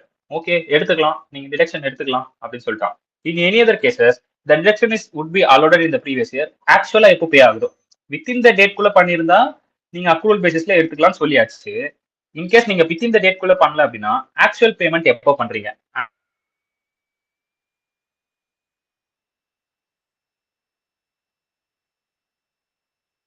only in case that pay is micro or small enterprises. Medium வந்து include ஆகாது. ஓகேவா? Is this provision not applicable to medium? So for this due date of publishing is not due date குள்ள நம்ம பண்ணிருக்கணும் அப்படின்றதெல்லாம் நம்ம பார்த்தோம் இல்லையா? அது ரெலவெண்ட். டியூ டேட் குள்ள பண்ணணும் பண்ணக்கூடாது அப்படின்றதெல்லாம் இங்க relevant. Meaning of micro enterprises. Micro and small என்டர்பிரைசஸ்னா என்ன மீனிங்னு கொடுத்துருக்கோம். நான்காவது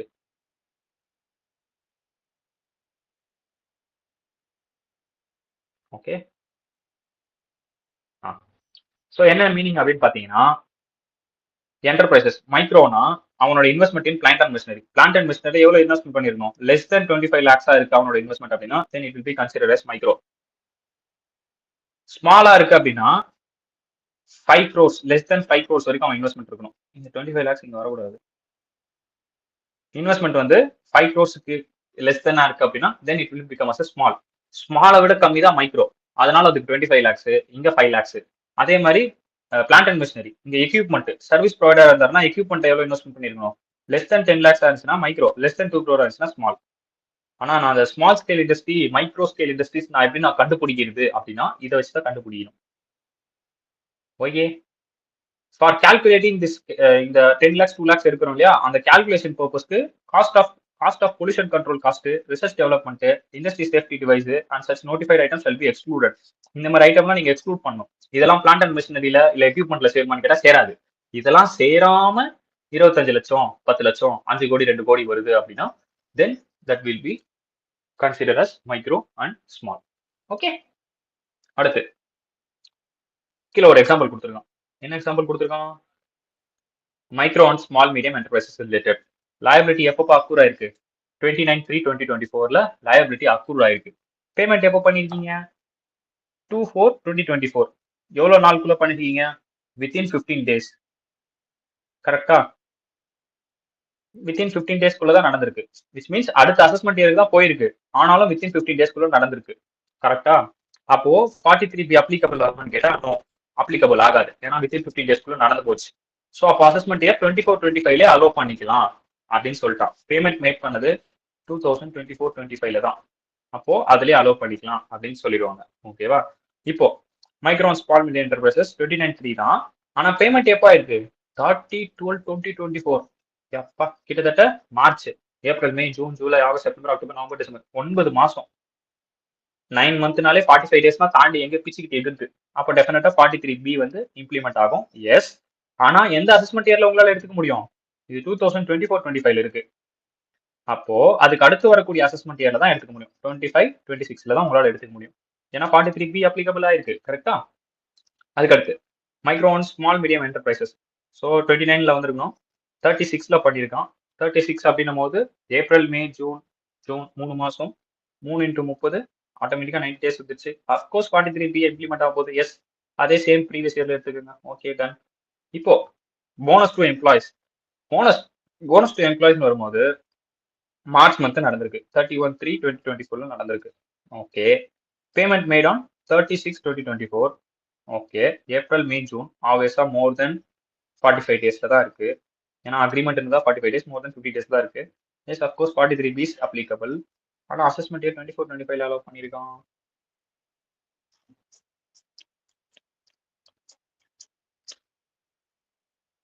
டைப்ஸ் ஆஃப் லயபிலிட்டி வச்சாம் பாரு ஆப் எனக்கு. டைப்ஸ் ஆஃப் லயபிலிட்டியில போனஸ் டு எம்ப்ளாயிஸ்னு இருக்கு. போனஸ் டு எம்ப்ளாயிஸ்னா வித்தின் டியூ டேட் குள்ள தான் கன்சிடர் பண்ணும். வித்தின் டியூ டேட் அப்படின்னும் போது எனக்கு என்னது ஜூலை 31 இல்ல அக்டோபர் 31 கரெக்டா? அப்பதான் பண்ணிருக்கேன். அப்போ அதே அசஸ்மெண்ட் இயர்ல எடுத்துக்கலாம். இது வந்து மைக்ரோ அண்ட் ஸ்மால் என்டர்பிரைசஸ் கிடையாது. Bonus to employees. ஸோ அப்படி இருக்கும்போது அதே அசஸ்மெண்ட் இயர்ல 43B இம்ப்ளிமெண்ட் ஆயிருக்கு, எடுத்துக்கிட்டோம். புரிஞ்சுதா? ஓகேவா? டைப்ஸ் ஆஃப் லைபிலிட்டி புரிஞ்சுதா? அப்போ இந்த எக்ஸாம்பிள் வந்து both for category A and category B ரெண்டுத்துக்கும் சேர்த்தாப்புல இருக்கிற எக்ஸாம்பிள். வெறும் கேட்டகரி பிக்கு மட்டும் இருக்கிற எக்ஸாம்பிள் கிடையாது. கேட்டகரி ஏ அண்ட் பிக்கு ரெண்டும் சேர்ந்து இருக்க எக்ஸாம்பிள். ஓகேவா? எக்ஸாம்பிள் புரிஞ்சுதா? ஓகேண்ணா. டன். அப்புறம் டீம்டு ப்ராஃபிட். இதை நான் வந்து உங்களுக்கு பிஜிபிபி படிக்கும் போது நான் சொல்லித்தரேன். சரி, பிஜிபிபின்றேன், ஐஎஃப்ஓஎஸ். ஓகேவா? Scientific research. இது ஒன்றும் இல்லை, ஈஸி தான். இப்பயே பார்த்துருவோம். அது எதுக்கு ஐஎஃப்ஓஎஸ் வரைக்கும் வெயிட் பண்ணிட்டு. ஐஎஃப்ஓஎஸ் வரும்போது ஸ்கிப் பண்ணிடுவோம். நத்திங். இப்போ டீம்டு ப்ராஃபிட் நம்ம எப்போ சொல்லுவோம் அப்படின்னா, சில பிசினஸ்ல வந்து நம்ம டிடக்ஷன் எடுத்திருப்போம். அந்த டிடக்ஷன் வந்து நம்மளுக்கு மறுபடியும் ரெக்கவர் ஆயிடும்.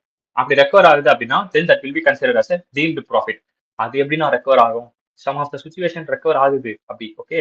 The following receipt are chargeable to tax as a business income even if the business to which such receipt is related is not existing during the previous year.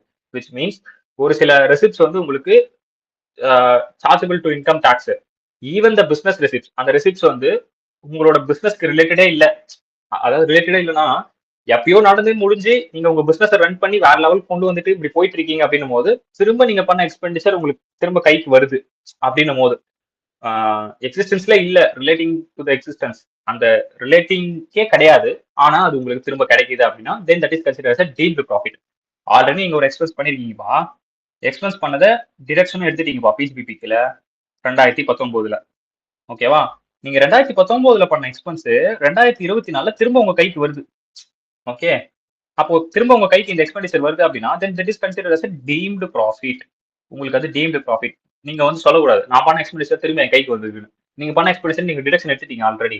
அப்போ இப்போ வந்து இருக்கிறது டீம்டு ப்ராஃபிட். ப்ராஃபிட்டுக்கு டாக்ஸ் கட்டு அப்படின்னு நம்ம சொல்லுவோம் 2024. அதான் சொல்ல வரோம். 41(1)(2)(3)(4)(4)A 136(3)A(4) என்ன சொல்லியிருக்காங்க?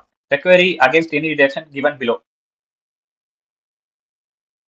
Recovery against any deduction given below இதுதான் கண்டிஷன்.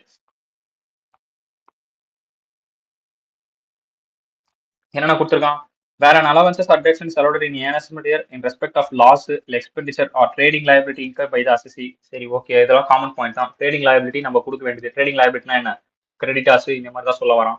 அதுக்கப்புறம் subsequently during any previous year such as is obtained whether in cash or in any other manner any amount in respect of such loss. அட போடா, மேல கொடுத்துருக்க அந்த லாஸை கேஷா பண்ணியிருந்தா லாஸோ இல்ல எக்ஸ்பெண்டிச்சரோ இல்ல ட்ரேடிங் லைபிலிட்டி கேஷா பண்ணியிருந்தா ட்ரீட்மெண்ட் என்னவா? The amount obtained or benefit accrued shall be deemed to be the profit and gains of the business or profession and chargeable to income tax of the previous year which shall be benefit is obtained. அதாவது அவன் இதுக்கு பெரிய example bad debts எடுத்துக்கலாம்டா. Bad debts நம்ம வராதுன்னு சொல்லிட்டு direction எடுத்துட்டோம். அதுக்கப்புறம் அது என்ன ஆகும்? ஃபியூச்சர்ல நம்மளுக்கு வரும். ஃபியூச்சர்ல நம்ம ரெக்கவர் பண்றோம். தென் அந்த ரெக்கவர் பண்ண அமௌண்ட் என்னது? டீம்டு ப்ராஃபிட் தான். அவ்வளவுதான்டா. அதுதான்டா மேல சொல்ல வரேன். அப்ப இது என்னது? இது ஒரு பெனிஃபிட் தானே, நம்மளுக்கு ஒரு பெனிஃபிட் தானே அப்டைன் பண்ணிருக்கோம். அதுதான்டா இங்க சொல்லுவாங்க. ஸோ எக்ஸாம்பிள் போட்டு பேட் டெப்ஸ் எழுதி வச்சுக்கோங்க, உங்களுக்கு ஞாபகம் வர மாதிரி. சில நோட்ஸ் கொடுத்துருக்கோம். The provision hold good whether business or deductions has been made இருக்குது இல்ல, ஆனா டீம்டு ப்ராஃபிட்னு சொல்ல வரோம். பிசினஸ் இருக்குதே இல்ல, அது first point. The first and most necessary ingredient applicable 41 is allowances or deductions must have been made previous year while completing as a taxable. Okay, previous year நடந்திருக்கணும். அந்த அலவன்சஸ் டிடக்ஷன்ஸ் நீங்க கொடுத்துருப்பீங்க இல்லையா? இப்போ பேட் டெப்ஸ் நீங்க கொடுத்துருக்கீங்க அப்படின்னா 2019 முந்தின previous இயர்ல ஏதாவது கொடுத்துருப்பீங்க. 2024 அது ரெக்கவர் ஆயிருக்கும். இல்ல 2023 நீங்க பேட் டெப்ட் செலவு பண்ணிருப்பீங்க. மறுபடியும் 2024 அது ரெக்கவர் ஆயிருக்கும்.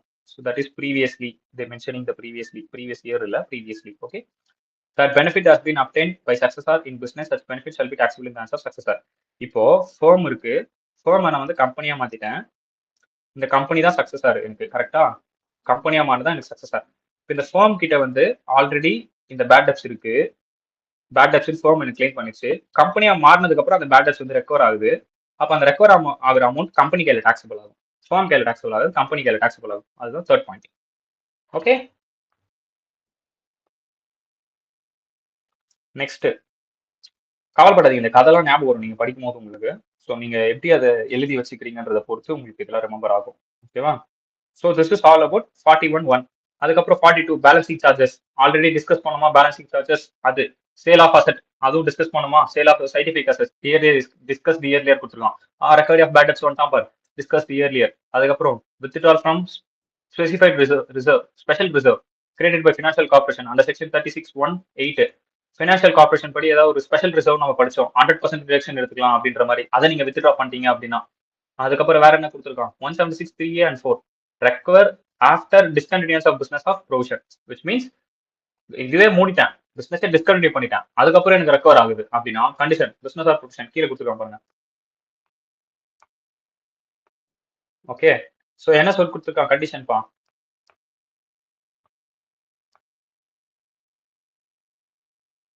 Condition என்ன கொடுத்துருக்கோம்? business or profession is discontinued any year due to death or retirement of the person carrying on such business or profession. Treatment என்னமாப்பா? Any sum received after the discontinuation shall be deemed to be the income of the recipient and chargeable. அதான்டா, discontinue ஆனதுக்கு அப்புறமா அதை நம்ம receive பண்ணிருந்தா அது tax கட்டுவோம்டா அப்படின்னு சொல்லியிருக்காண்டா. அவ்வளவுதான்டா. This is all about your deemed profit concept. This is your deemed profit. ஓகேவா? ஐஎஃப்ஓஎஸ்ல வரும், நம்ம ஸ்கிப் பண்ணிடுவோம். இதுல நல்லா படிச்சுக்கோங்க. Okay, done. Okay, so up to this we are completing overall provisions about cash பண்ணியிருந்தால் என்ன, அண்ட் தென் ரிலேட்டிவ் பர்சன்ஷிப் பண்ணியிருந்தால் என்ன, அதுக்கப்புறம் வந்து ஆக்சுவல் பேசிஸ்ல கேஷ் நடந்திருந்தா என்ன அப்படின்றது ப்ரொவிஷன்ஸ் பார்த்தோம் இல்லையா? So from next class we are moving to the reality. இதுல இருந்து உங்களுக்கு வந்து லைஃப்க்கு தேவையானதெல்லாம் இருக்கும். பிஜிபிபி ஓவரால் லைஃப்க்கு என்ன தேவையோ அது இங்க இருந்து ஆரம்பிக்குது. ஓகேவா? இவ்வளவு நேரம் நீங்க படிச்சது எல்லாமே வந்து பாத்தீங்கன்னா எக்ஸாம் ஓரியன்டா என்னென்ன வரும், எக்ஸாம் ஓரியன்ட் ப்ரொவிஷன்ஸ் அந்த மாதிரி தான் இருக்கும். இதுக்கப்புறம் இருக்கிறது எல்லாமே உங்களுக்கு தேவைப்படக்கூடிய ஒன்று. 44AA இதுக்கப்புறம் இருக்கிறதெல்லாம் ப்ரொவிஷன்ஸ் மாதிரி இருக்காது. எப்போ டாக்ஸ் ஆடிட் பண்ணணும், எப்போ வந்து மெயின்டெனன்ஸ் ஆஃப் புக்ஸ் அக்கௌண்ட்ஸ், புக்ஸை எப்போ வந்து மெயின்டைன் பண்ணணும், எவ்வளோ லிமிட் தாண்டனா நான் புக்ஸ் ஆஃப் அக்கௌண்ட்ஸ் மெயின்டைன் பண்ணணும், எவ்வளோ லிமிட் தாண்டனா நான் டாக்ஸ் ஆடிட் பண்ணணும், ப்ரெசென்டிவ் ஸ்கீம் கீழே வந்தா அவங்களுக்கு நான் என்ன மெத்தட்ல டாக்ஸ் பண்ணணும் அப்படின்றதுலாம் இதுக்கப்புறம் இருக்கும். ஓகேவா? ஸோ இதுக்கப்புறம் இருக்கிறது எல்லாம் கொஞ்சம் இம்பார்ட்டன்ட். கொஞ்சம் இம்பார்ட்டன்ட்னா எஸ் அஃப்கோர்ஸ் ப்ரெசென்டிவ் ஸ்கீம்லாம் ரொம்ப இம்பார்ட்டன்ட் தான். ஓகேவா? ஸோ இதெல்லாம் கொஞ்சம் படிச்சிட்டீங்க அப்படின்னா இதுல இருந்து இருக்கிறது எல்லாம் கொஞ்சம் இம்பார்ட்டன்ட். அதுக்கப்புறம் அந்த அசஸ்மெண்ட் ஆஃப் அது மட்டும் கொஞ்சம் கம்மி தான் இம்பார்ட்டன்ஸ். ஓகேவா? Almost 82 to 82. அவங்க என்ன பேஜ் நம்பர் இருக்கு?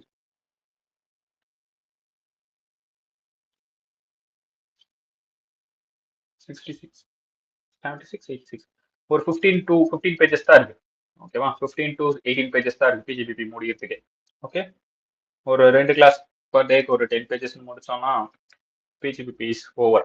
அந்த 2 கிளாஸ் கொஞ்சம் இம்பார்ட்டன்ட் தான். வேற யாருன்னா இருந்தால் சொல்லிருங்க, ஏன்னா இதுக்கப்புறம் கொஞ்சம் பழகிக்கணும் இது. ஓகேவா? லைஃப்க்குமே இது இம்பார்ட்டண்டா இருக்கும்.